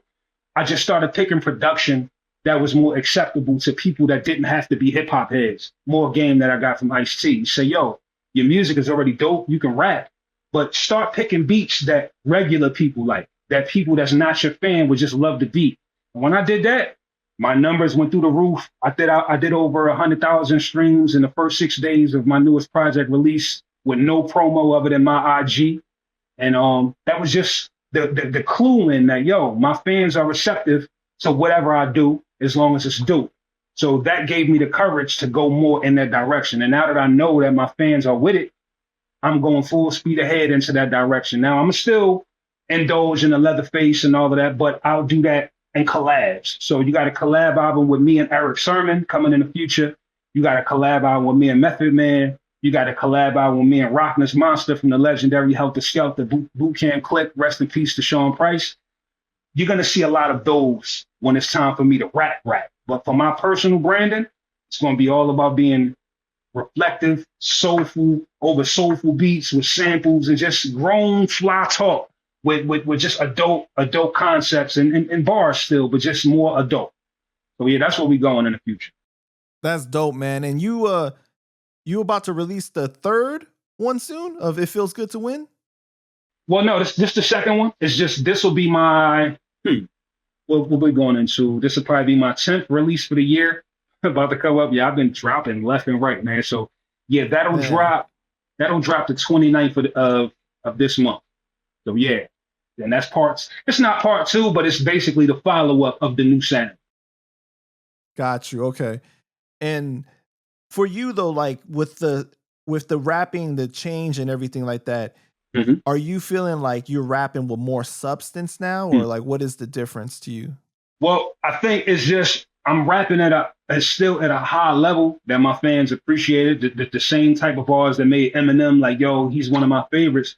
But it's just I'm now rapping over beats that don't sound like I'm coming to kill everybody in your house. And it's gems in there now. And I got some dope stuff to tell you about life, stuff that I've learned. And it's all entwined with some fly punchlines. I might rap about my outfit, but I might give you a dope gem at the end of it. So it's really all inclusive. And it's just the evolution of RJ Payne. It's still fly, dope grown. It's just not Leatherface. It's not every bar I need to kill everybody in your house. You know, with that said though, it's like it's a great reminder that while art may imitate life, like sometimes life may imitate art. And if you're headed in a more positive direction in life, that you want your thoughts to match that. So when you're reciting like certain lyrics, it's like a mantra, affirmation, right? And sometimes when you rapping so much about that murder, death, kill, it's like it puts you in a dark space when you're really not. And you know, I always made it clear through my music. I had a series called A Cocaine Could Talk, but I made it clear I'm the cocaine. I'm not rapping about selling cocaine. I made it clear on Leatherface, I'm not killing anybody. I'm killing rappers. I'm rapping better Right. than these guys. But like you said, just that style of production, that style of music kept me in a dark space a lot of times. It kept me wanting to only hear that type of shit. And it only just kept me in a certain mind state that I would prefer not to go back to. And as opposed to now, the music that I'm making is a reflection of what I'm listening to. Now I'm listening to more stuff like a Larry June, more stuff like a Currency, more stuff like a Primo Rice. These are artists that don't make music anything like I do. But what I've come to appreciate about what they do is they pick a more simpler style of production that's a lot more soulful, that's a lot more worldly, and they just talk fly shit on it. And I'm like, I feel like I rap better than a lot of people, so let me just talk my shit, and it works. It works beautifully, bro. It feels like I should have been doing this 10 years ago. It feels like I'm late. Yeah. Yeah, you know, when it comes to the darker sounding beats though too, it's like that frequency is different. And like when you choose like the more soulful, it sounds a little bit more like celebratory, kind of like living life and like, you know what I Right? mean? Like it kind of like charges you up more It so. does. It does. And on a, I guess you would say on a spiritual level, I'm gonna be honest. When I first started making a new type of music, somebody had paid me to like do a collab or something. And they sent me like a super soulful beat with a sample. Now I stopped rapping on samples years ago because you can't clear samples, especially as an underground rapper. It takes too much money, too much time. So I promised myself we're not gonna rap on samples. But what technology has done is now AI has made it to where producers are able to invent samples. They're literally able to create a sample that's never been heard before that they can use just for your music. So once I got a producer that did that and he sent me something that was soulful that could be cleared and I rapped on it, bro, and I could just, if I can in any way explain it, it just felt like what I'm supposed to be doing. If you've ever felt something in your life like, yo, this is what it feels like God had intended for me. When I started doing that, it felt like this is exactly what I was created for. And when I'm making this type of music, I don't really gotta try hard to write. It comes natural. This is the easiest music I wrote. In fact, my last project, that's my most successful, I wrote it in 6 to 7 days.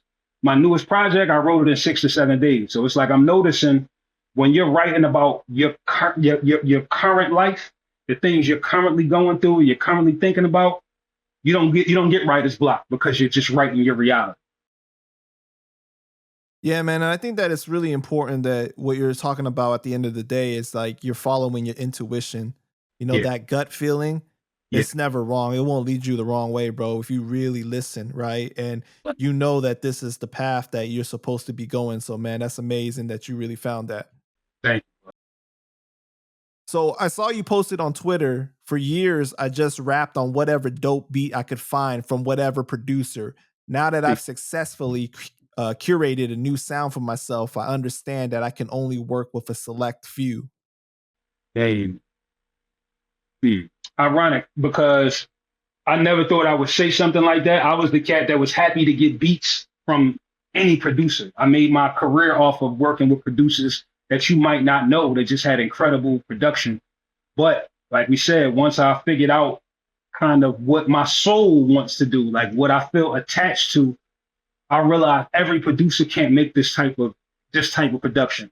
And I got a home team that I've been rocking with, my man PA Dre, and he naturally makes this type of production. And like I said, we weren't doing it because we couldn't get it cleared. Now that AI has made it to where we could just make samples, bro, I could do this till I'm 60, 70 years old with no problem because I'm going to be still rapping about what's happening in real time. So I think though it's going to limit me some because I can't work with every producer, it's going to put me with the right producers.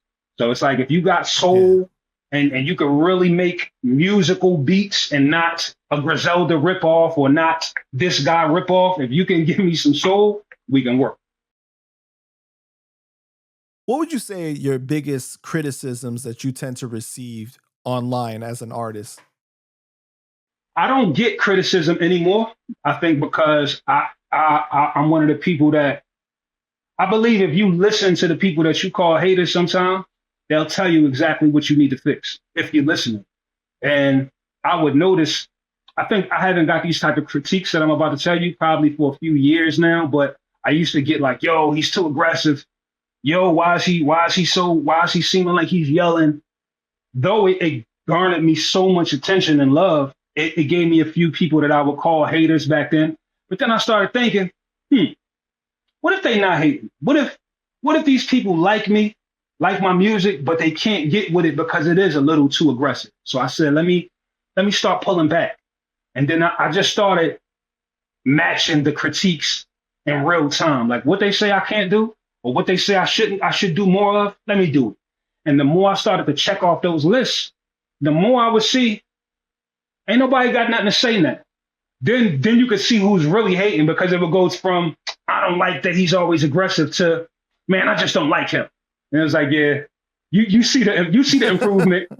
I know you see the improvement, but you can't give me that. And that's cool. But like I said, my only critiques was ever he's too aggressive. The beats might have been too aggressive, but once I take those beats away, and now all of the beats are super smooth, super relaxed, you can't say that. Now that I'm rapping in my natural voice, you can't say that. So it's like I've kind of killed my haters quietly. They don't even say nothing no more. And if they do, they don't at me. They'll just tweet it. Right.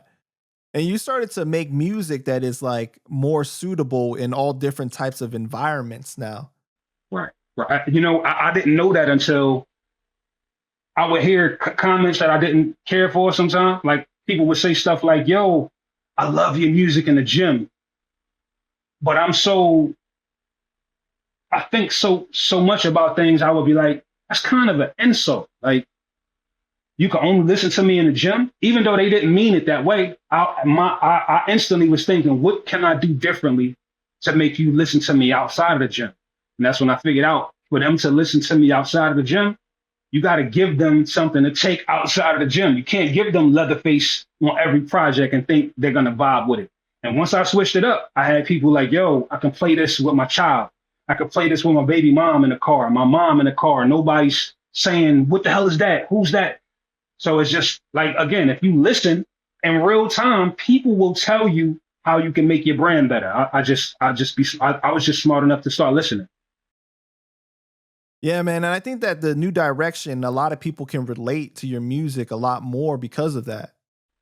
I think so too, man. Even though I was never trying to be like, I'm richer than you and I'm better than y'all type of cat, it still was a separation with the Leatherface type shit to now. Because like you said, the music now is more inspirational, more motivational. So I see people in real time tweeting, yo, I'm listening to this 24/7. I see people with it in their stories. Yo, I'm listening to this every day. So with that said, I'm seeing in real time that if you just tweak your whatever you're doing according to the voices that say they don't like it, 9 times out of 10, they're telling you exactly what you need to do to get better. You just got to listen. So you started your career selling your albums on your website directly to the fans, right? But now I see that you've changed where you've like uploaded so many of your projects to DSPs now. Why the change? And is it making you the same amount of money or? Well, actually, I made less money when I was uploading it directly to my own website. It felt better because I thought that was the way. When I initially was releasing music on my own website, it was only because so many people was telling me streaming don't pay. When I came into the game as RJ Payne, everybody was telling me, yo, you don't want to stream. Streaming ain't no money. You're never going to make no money, blah, blah, blah.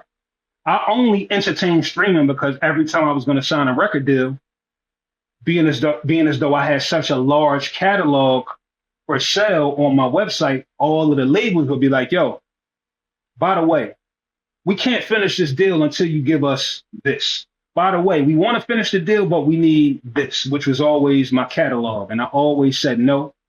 And then the last time that I was entertaining a deal, the moment that they brought up my catalog, I said, you know what? Not only am I turning this down, but the moment that we're done, I'm going to go upload all my albums just so I can see why do they want them so bad. I might have been making, so let's just say when you drop in on your own website, you have 2 days, 2 to 3 days of the initial impact. And whoever that's your fan, they're gonna get it from you. But the bad part about having it directly on your website only is that you don't have any reach. And if they don't know about your website, they're never gonna know about your music. When I put all my music on DSPs, at that moment, my music went worldwide. At that moment, I started getting tweets from all types of people in real time. Yo, I don't know who RJ Payne is, but it just was recommended to me. Yo, he's got 1 million albums. And I would just see people recommending it to other people. Yo, did you hear about RJ Payne? And I just watched my career flourish due to DSPs. And with that said, I make way more money now because they're streaming my entire catalog. And I think most artists don't know. There is money in streaming, but you got to have a nice fan base and you got to have a nice size catalog. If you're streaming 1 album, 2 albums, 3 albums, you're probably not going to make no money unless you're doing Drake numbers. If you're RJ Payne and you got a few thousand fans, and let's say you got 20, 30 albums, you can make a comfortable living. And that's where I'm at with it. It would be dope to drop it exclusively on my site, but I lose out when it comes to the reach. Yeah, most definitely, man. And you got to also remember that you own your music. A lot of these major artists that are saying that, they don't really make that much money, the money got to go through 10 other people before it gets to them. The artist gets paid last. Bro, they don't even know. I've seen artists say, yo, I thought streaming just paid nothing. I didn't know why I was only getting this. And then they come to realize the label still own the rights. The producer still own more rights than you. So like you said, you're dropping a record of 100%. These artists that are signed might own 10%, 20% of 100%. That's terrible. You're never going to make no money. So for me, like I said, it's very much in my benefit to not sign nobody, to not sign to anybody, and to keep growing my catalog. Because God willing, in a minute, if it grows and keeps growing and my fan base keep growing, I'm going to be very wealthy, very wealthy. Yeah, no doubt, man. You tweeted not too long ago, I'm currently putting out the best and most successful music of my career, and I'm thankful it has nothing to do with a record label, celebrity, or controversy. Bro, that's very hard to say in 2025. How many artists would Panda Chop say that you know of that's independent, that's making a living off music without dissing anybody, without a record label, or without a machine or anything behind it? Probably not many, right? Not many, bro. Not many. That's what I mean. So for me to already be making a living, to already be working with so many legends, and to now be able to make a bigger impact with my music and not have no legends, not have no cosign, not have no features at all, and for my numbers to be higher, it's empowering, man. It just really lets me know that if you listen to your fans, if you listen to the people that's playing your music and buying it, it will tell you how to feed them better. And it works for me, and it's working. So I'm not going to stop. I'm going to keep going. When you do these collab albums with people, how do you guys decide, like, it's going to drop through this record label or distributor or whatever, like, compared to, like, when you doing it just by yourself? Well, okay. So for instance, when me and Eric Sherman dropped the EP earlier this year, it's just as simple as I upload it, and the way they have it, you can basically drop it as a co-release. So it appears on his platform, it appears on my platform. So it's really that simple. We do this 50-50 splits, and it drops instantly. But so basically, the best thing is, no matter if you use DistroKid, TuneCore, whatever you use as your distribution, they now have it to where if you upload it the right way, it's going to drop simultaneously on both of you guys' profiles. So it's going to look like me and Eric Sherman just dropped a new record.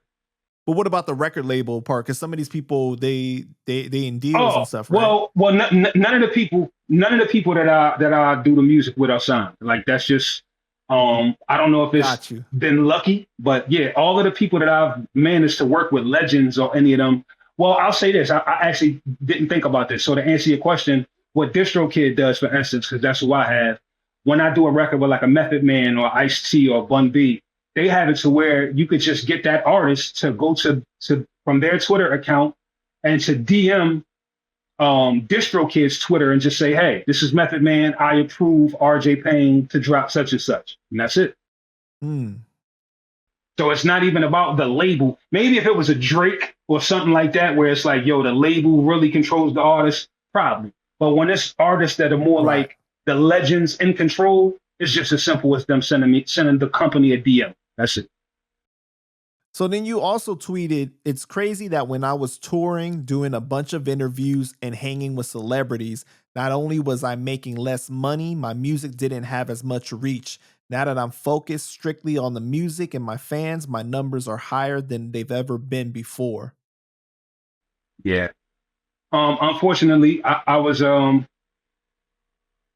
confused like so many rappers. You think that being in the mix, hanging with celebrities, dropping freestyles, getting cosigns, you think that that's what's gonna sell your music, but it's not. And in actuality, what it does is it makes you famous for rapping on other people's beats. That's all it does. It turns you into a walking jukebox, and it makes people say, hey, you're dope at rapping. Spit something for me. And the moment you're done, they might let you get a picture with them or something. But guess where they're going when they leave? They're going to do music with real musicians and collab with artists that they really mess with on an artistic level.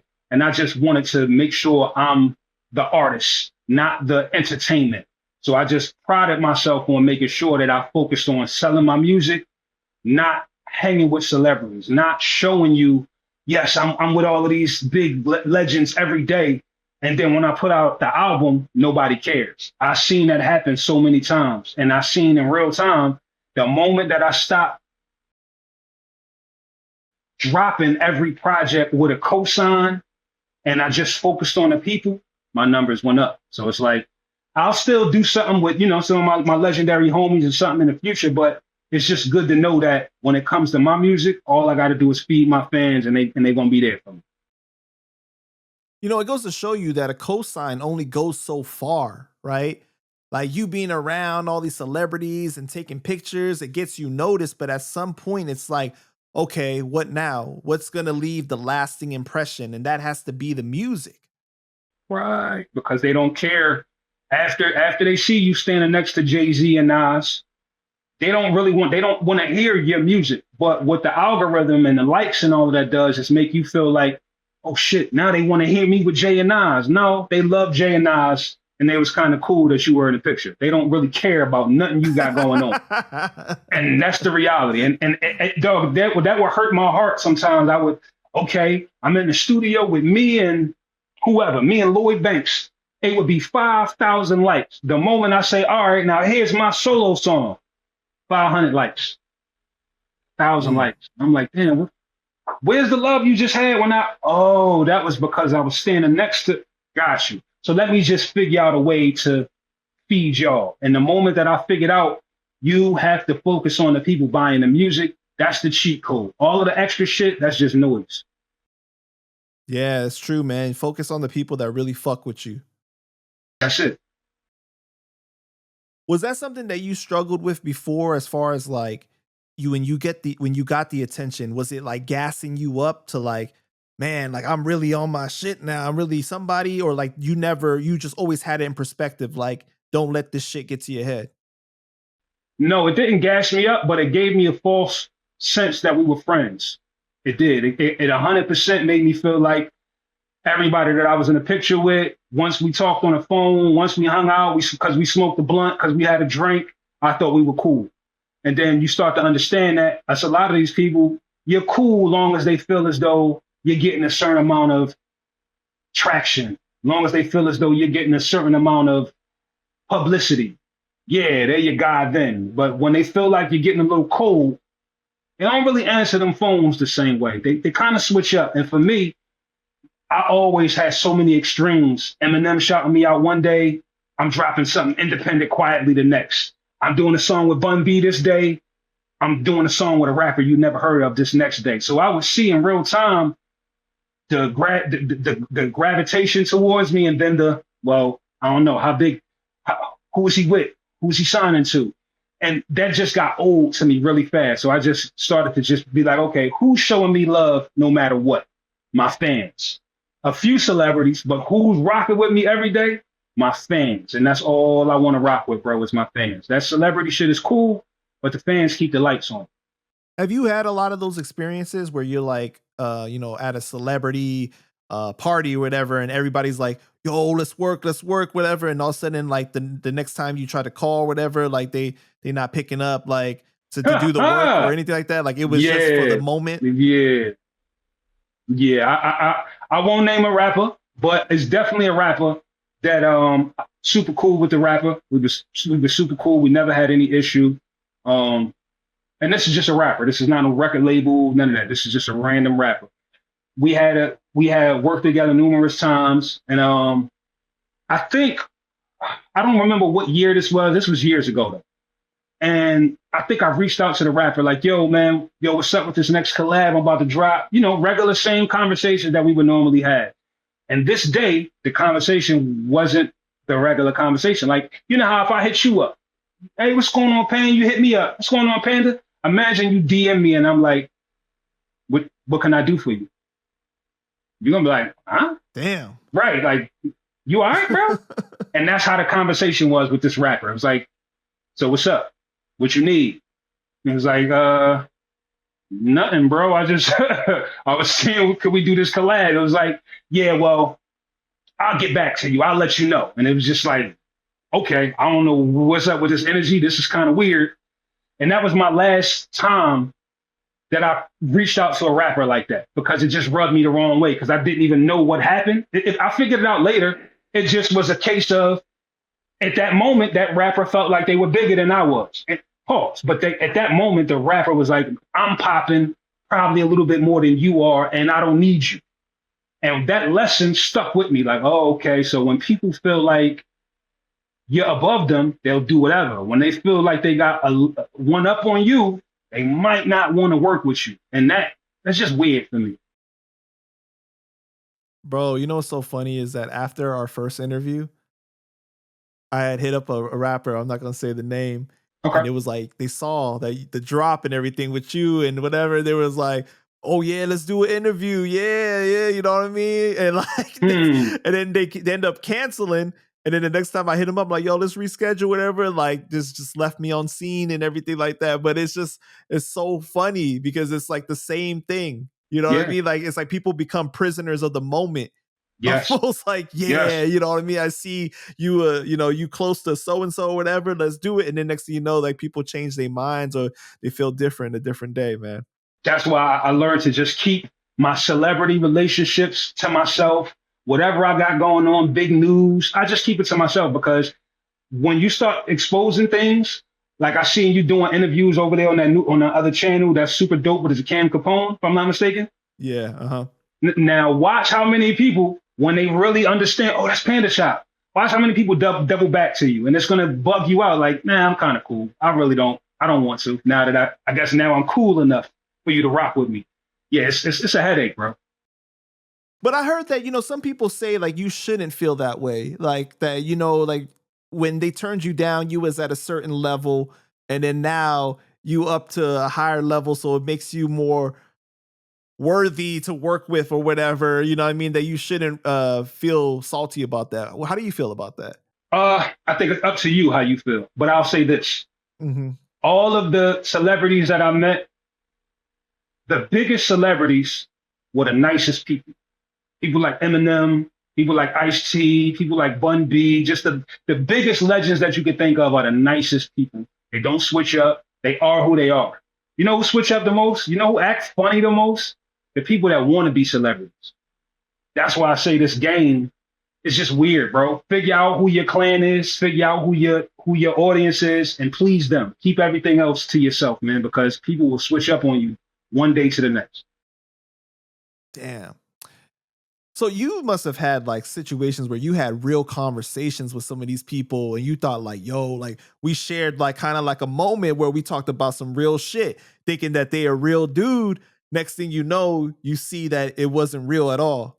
Yeah, absolutely. And then there's people that I didn't think gave a damn about me that were huge artists, and they're tapping in. They're like, yo, I seen what you did. Yo, I remember when you were doing this. I still see when you're doing this. So it's just the industry is just weird like that. It'll be like I said, the legends, the bigger artists, they'll be the nicest people, and it'll be the people that's on the in between that'll be so finicky. So just depending on where you're at, depends on how they treat you.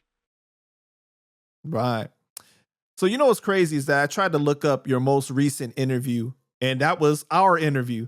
Yeah. Like you don't really do press like that, man. So Mhm. most of your interviews are from the 3 to 5 years ago where they ask you the same stuff like, "Oh, what is up with so and so and Eminem co-sign and all that." Like you were talking about the Vlad situation earlier, like you were going to do something with Ice-T. How Mhm. come that interview didn't happen? Like you just didn't want to Um, do it anymore? no, it's just like I said. Once OG gave me the game that listen, we could go do any interview, but you don't have control over how they're gonna paint you or anything you said in that interview on a worldwide scale. And that was a little scary for me to know that, okay, me doing a Panda Shop interview is one thing. I could call Panda at any time, like, hey, bro, this might look crazy. I don't know if we should do this.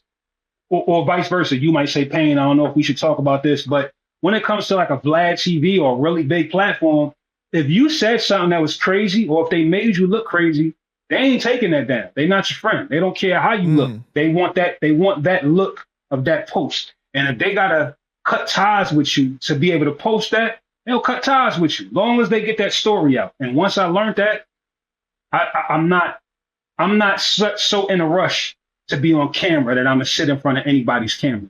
I'm content enough in my life. All my bills are paid by my music. Like I'm super comfortable. So I don't need to be on camera every 5 minutes telling people just random bullshit.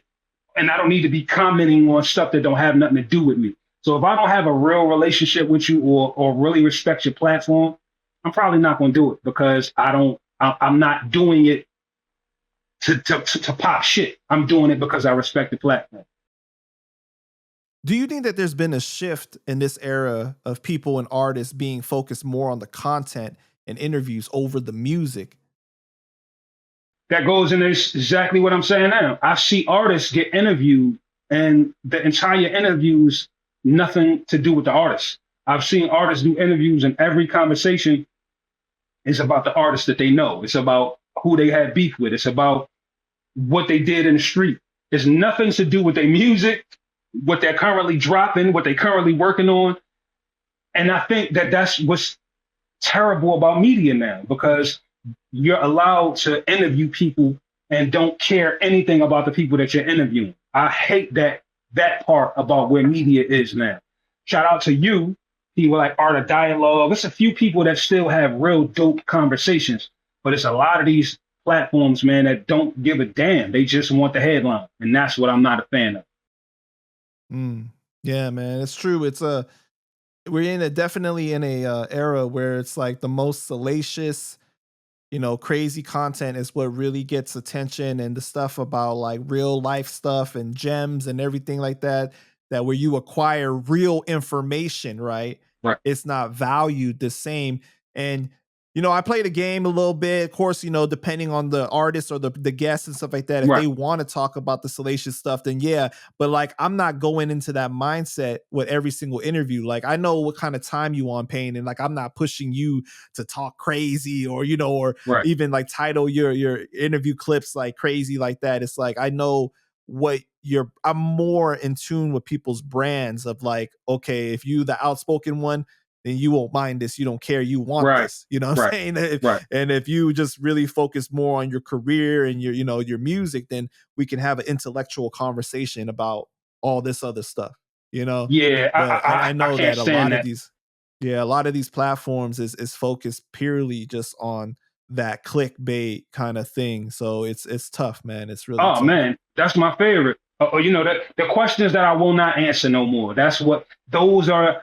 Like if I do it, if somebody asks to interview me, and I think you're gonna ask about Eminem, you're gonna ask me about Griselda, Benny the Butcher, Royce the 5'9", anything from 6 years ago, 5 years ago. That means you're not in tune with what I'm doing. You really don't give a fuck. You just want a clip, and I'm not here for that. Yeah, man. So you've worked with a lot of other lyricists, right? Mhm. Who would you say was the most difficult to rap against? Where you felt like Yo, outshined? it's been it's been a few, but I've been blessed to be around a lot of legends that gave me game about how to handle that.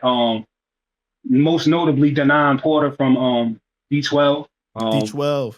Yeah, the main thing he told me was stop trying to out rap people and just do what you do.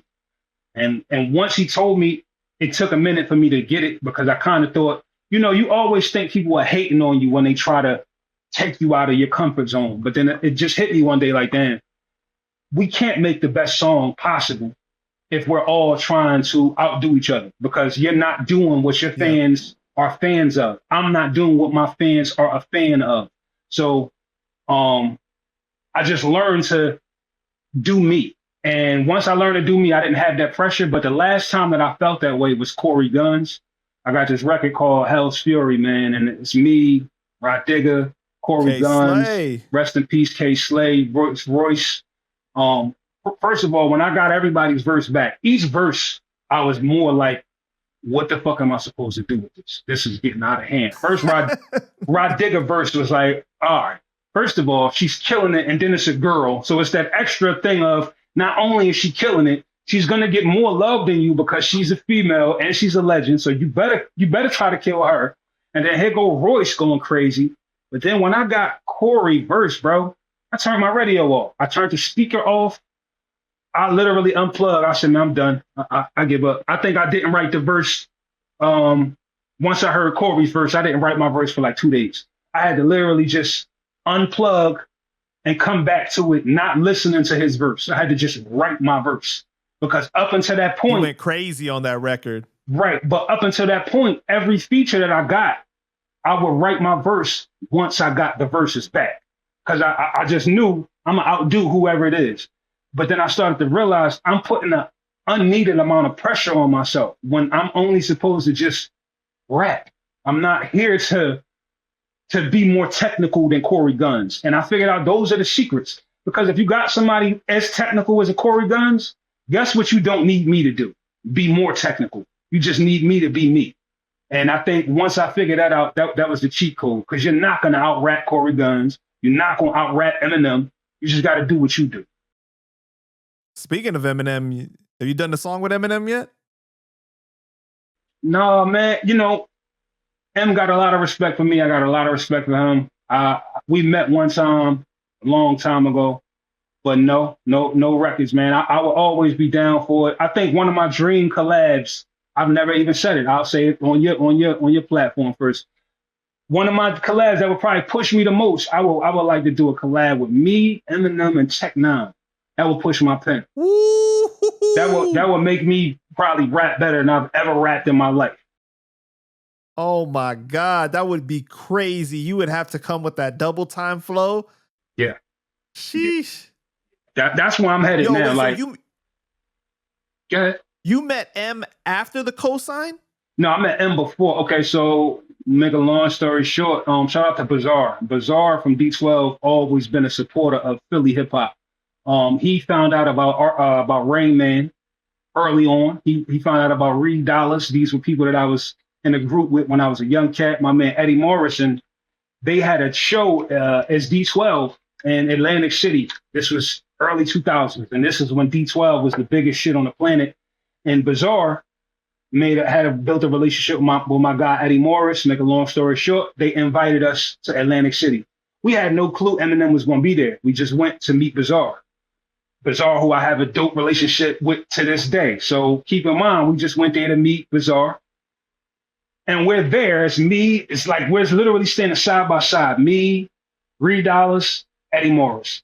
Now, Reed is looking here. Eddie Morris is looking here. I'm looking here. I forgot what I'm doing. I'm looking this way. Tap on the shoulder. I look. It's fucking Eminem. I couldn't move.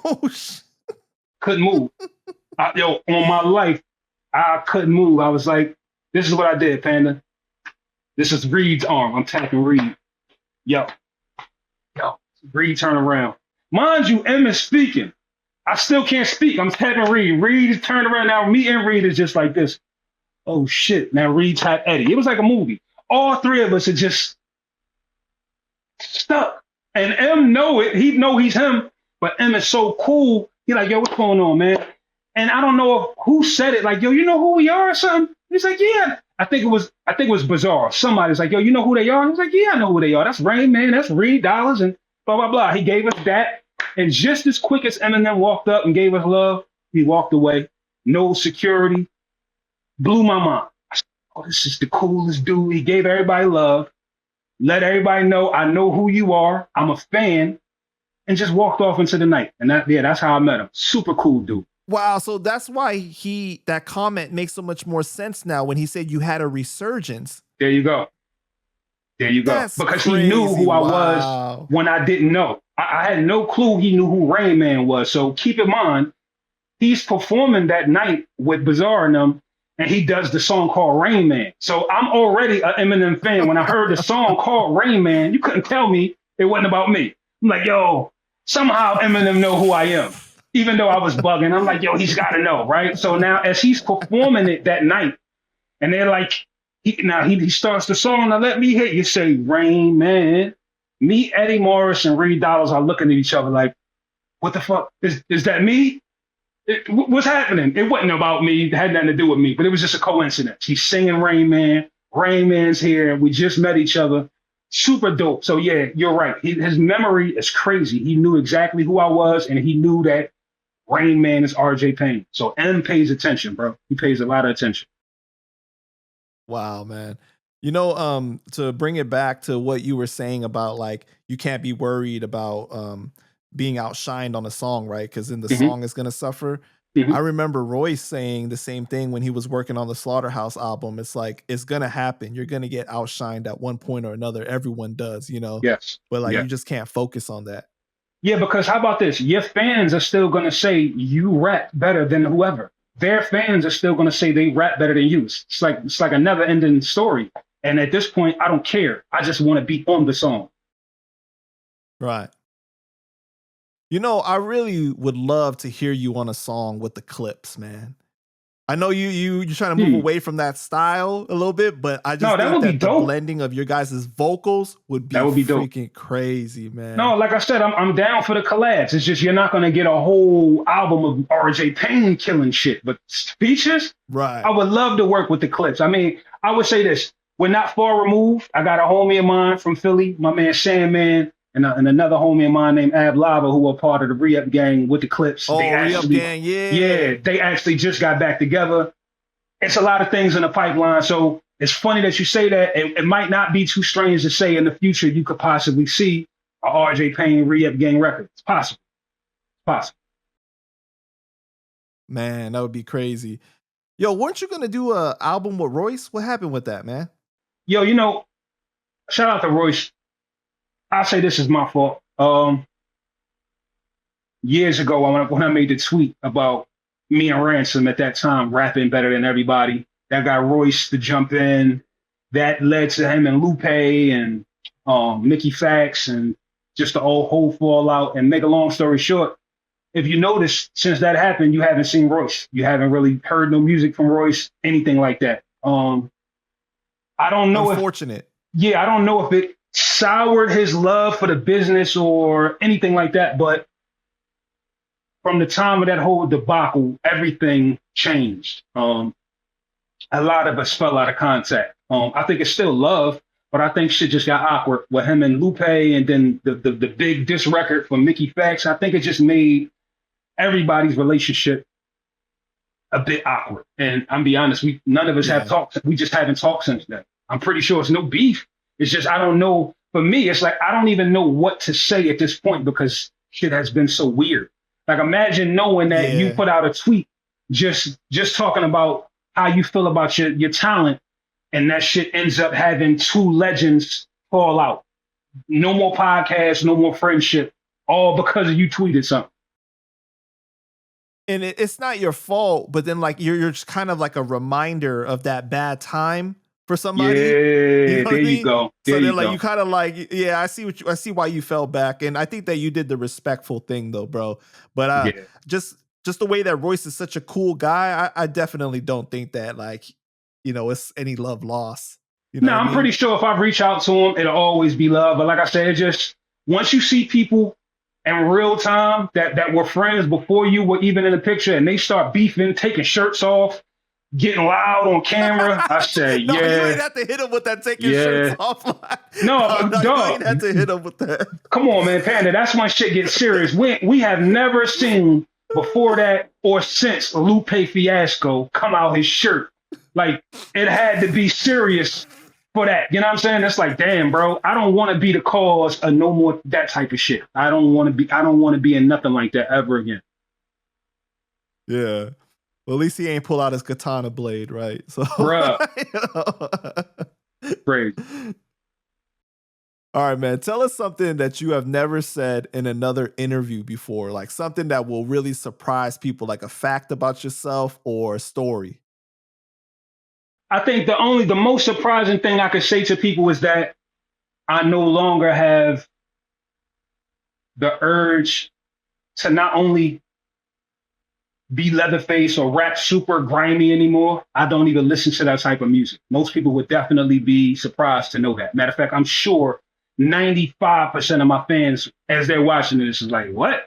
Yeah, I don't listen to that shit no more. Like, super, I sell crack music, super, I'm gonna shoot everybody. I don't know what it is. It just don't do nothing for me no more. Maybe because I grew up loving that type of music so much as I'm getting older, it doesn't inspire me to write anymore. What inspires me is just cool, laid back, fly shit. That's just where I'm at. So as a whole, I would say that people have no clue that if you want to get RJ Payne on a record in 2025, or you want to get me excited about a record, don't send me nothing that sound like 1995. Don't send me nothing that's super boom bap and super, I'm trying to save hip hop. Give me some smooth, laid back fly shit. That's where I'm at. Man, but that's like, it became such a big part of like Philly's identity. That's super street rap though. But you know what? That's also the thing that has kept it from growing. I know that just from being the artist that I am. There's so many great MCs that I can still tell you about in Philly that you've probably never heard of. And you know why you'll never hear them? Because they don't want to go no further than street rap. And that's just being honest. And it's not even a diss. They'll just tell you like, nah, bro, all I want to rap about is pain. All I want to rap about is the block. And it's like, everybody ain't going through pain. Everybody ain't on the block. So you can't flourish too much by being the super struggle, kill everybody rapper. Like, I think you have to find a lane. And I think that lane is crowded right now. I think Griselda has made it clear they own that lane. I think everybody should now find a lane. Leave that lane alone. The artwork that look like theirs, the production, let them have their world. Find your own world. Yeah, man. Also people use music for different reasons. It's like, even if you're going through all that pain, some people want like a music to put them in a better mood, and they don't want to listen to pain. They want to listen to something celebratory, Right. something that's bright. You know what I mean? Like to put them in a good mood like that to escape it. But it's funny that you say that because that's actually a joke in 2025. I actually hear people like, don't be a struggle rapper. And I now know what that means. Don't be my pain and oh, it's so hard in the hood and you don't know my pain. Don't be that guy in 2025. Yeah, I guess it's just music is changing and elevating now, man. You know what I'm saying? It is. It is. You have to find your clan, bro. Most definitely, man. All right, this question right here, man, this is going to help people really see what you value more when it comes to lyricism, okay? Okay. Eminem, Jay-Z, Renegade, who had the better verse? All right. So it goes back into, you know how I be saying it depends on the day of the week. It depends on, for me, it depends on what bag am I in. If I'm in reflective, give me your story, your backdrop, what you know, your struggle, Jay-Z had the best verse. If I'm in it for the best bars, bar for bar, Eminem had the best verse by far. I think it just depends on what you're listening for. I agree with you, man, because when you're talking like the flow, Like Eminem killed it, right? The multis and stuff like that. Eminem, like you want that like ugly face kind of reaction. Like M gave you that, right? But like when it came to Jay's, like he had that substance with it. It was like I chose my own fate. I drove by the fork in the road and went straight. Like sheesh, and went straight. Yeah, that was crazy. Back against the wall, ashy knuckles. Yeah, like Jay's was you know what I'm saying? Like reality. He you could see shit. Yeah, that's why I said it just depends on what you're trying to get from the music. You have to now pick. If you're trying to get, like for instance, I don't like when people say Tupac versus Biggie because it's not the same. It's apples and oranges. Biggie is flow. Biggie is cadence. Tupac is pain. Tupac is emotion. Yeah, Tupac can rap, but that's not what we love Pac for. We love him for that feeling of that when he rhymes. So I just think that we got to stop comparing everything. Sometimes you just got to let shit be great. Yeah, but it's funny because like on that verse, like Jay, he says like, do you fools listen to rap music or do you just skim through it? Because if you skim through it, Eminem had the better verse. Right. But it's the way that, man, like he really did, like you said, it was very like you could vivid, you know what I'm saying? Like you could picture his bars of what he was talking about. And that's where I'm going now, where he had to go towards those verses. That's where my career is going, where you start to realize, okay, I could be the witty young Jay-Z rapper, or I could start giving my fans something new. That's where I'm at. Like you still let them know you can rap, but give them that next chamber to where you don't have to compete with Eminem. Imagine Jay-Z was trying to out-rap Eminem. That would have been a totally different record. Right. That's true, man.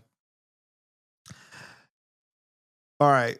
When you look at all the notorious record labels and crews in hip hop over the years, if you had to select one that you could have joined at like when they was on fire, right? Like I'm talking Shady, G Unit, whatever, all these the Locks, Bad Boy, all this stuff. Like, which crew would you have joined? All right. So I got this probably a two-sided answer. So I would say the rapidy rapper wants to say Shady Records, right? But the nostalgia, the classic hip hop, the love for movements would make me say that Rockefeller run. I would have loved to be a part of that. That Rockefeller with Jay-Z, Memphis Bleak, Beanie Siegel, State Property. That Rockefeller, Dipset, I would have loved to be right there. Yo, I could see you with either camp too. You know what I'm saying? Because like I feel like although people mainly know you for like the Leatherface stuff, like you have the skill set to adapt to either or. I could hear you on those different type of records. That would have been crazy. I appreciate that. Yeah. Well, people don't know. I think I've said it, but Jay-Z was if you had to gauge all the rappers in the world and gauge who I've taken the most from to make my style, if I had to just take one rapper that I've gained the most from, it's Jay-Z. Like my number, like at the end of the day, early Rain Man, if you go listen, that's 100% Jay-Z. Outside of the aggression, if you take the aggression, it's all Jay-Z. If you go listen to me on MTV, I'm rapping starting with okay, sounded damn near like Jay-Z. Like I wanted to be Jay. We talked about that. We talked about that on the first interview. Right. That's what I'm saying. Jay was my guy. That's who I pattern 90% of what I do from. But I get my punches from the Redmans and stuff from a Big L. But Jay-Z's the blueprint. Okay, then this is the real hip hop question right here. Okay, Dead Presidents 1 or Dead Presidents 2? 2 is more in depth, but 1 is just more classic. Yeah, that's true, man. I would say 2. Number 3 was cool, but 1 and 2 is it. But it 1 got nothing to do. Nah, 1 is the one. Yeah. But 2, I would say 2 is if you want to hear more introspection, that's the one. But classically, nothing's beating part 1. So, like, as a fan of hip hop, did you pull mainly from the East Coast when it came to like hip hop that you consumed and that influenced you, or did you pull from the West Coast, from down south? Nah, the only West Coast influence I had growing up was Strangely enough, Ice Cube. Today Was a Good Day was the song that let me know I should get into storytelling. That was it. Outside of Ice Cube, I got to be honest. Young Rain Man could not stand West Coast hip hop. It wasn't my thing. No. So early RJ Payne, early Rain Man, 100% East Coast with the exception of Ice Cube. What was it about West Coast that they didn't appeal to you at that time? Was it like the G Funk? Because it wasn't about hard beats and punchlines. That's all it was. Young me just into punchlines and hard beats. If you didn't have neither one, you could have been the dopest rapper. I didn't care. This is why I didn't get into people won't even, I don't even know if I should say this because it might kill some of my credibility. I didn't even really like Tupac like that until after I heard Machiavelli. I became a Tupac fan when Machiavelli came out. Before then, I was not a fan. Wow. That's my favorite Tupac album. And it took Machiavelli to go back. Right. When I heard Machiavelli and understood him, that's when I was like, oh, now I can go back. Okay, Pac's my favorite West Coast guy. Outside of Pac and Ice Cube, I never developed a super love for West Coast hip hop. Now I did. Now that I know my history and all of that, yeah. But early, no. But like you could argue that Pac is actually East Coast rapper, though. You know what I mean? Because he was from New York. No, 100%. Yeah, 100%. But from my memory or the way I grew up, we didn't really give Pac his credit until he was known as Pac on the West Side. Pac with Death Row. Yeah. That's when he became Tupac for me as a young cat. Yeah, for sure. Yeah, man. But you know what's dope though? Even though like you said that you weren't up on a lot of West Coast artists, that as a hip hop fan, a true hip hop fan, you put into work to go back and study it though. Hell you know bro, you talking about like, go ahead. No, go ahead. No, you talking about now, people like Mac 10. Like I love West Coast hip hop differently now. Now I become to respect so many. But like you said, early on hip hop for people that's not in tune, that didn't have the internet back then, region sounded like that region. East Coast sounded like the East Coast. You know what I mean? Cali sounded like Cali. It's only now to where the genres are kind of, somebody from Philly might sound like they're from Cali. Somebody from Cali might sound like they're from New York. Back when I was growing up, if you wanted punchlines and shit, you better get it from the East Coast. If you want G-Funk, you're only getting it from the West Coast. Right. Do you think that like your lack of interest came from the East Coast, West Coast beef though at that time? No, not at all. Mine was strictly from an excitement state of mind. Like if it didn't excite me, if it didn't make me say wow, I wasn't impressed. And I guess I can owe all of that to Kid and Play, going back to House Party. My first thing that wowed me was the battle. So if it wasn't like, yo, did you hear what he said? I just wasn't impressed. So then speaking of Ari Spears, because he's just a fan of the Spitters, you understood a little bit of that from back then. Like you was a fan of mainly the Spitters. Yeah, I understand. It's just, he's just a cat that don't know. You got to read the room. You got to know when is it cool to say this, when is it not cool. Right. Should you tone it down? Should you go 100%? I just think Aries don't know when to read the room. Got you, man. All right, Payne, man, I just want to thank you for your time. Is there anything else you want to say to the people before we go ahead and wrap it up? No, man, listen, I appreciate the platform. I always get it's always dope getting to chop it up with you. I would just say new music on the way. Please go get It Feels Good to Win.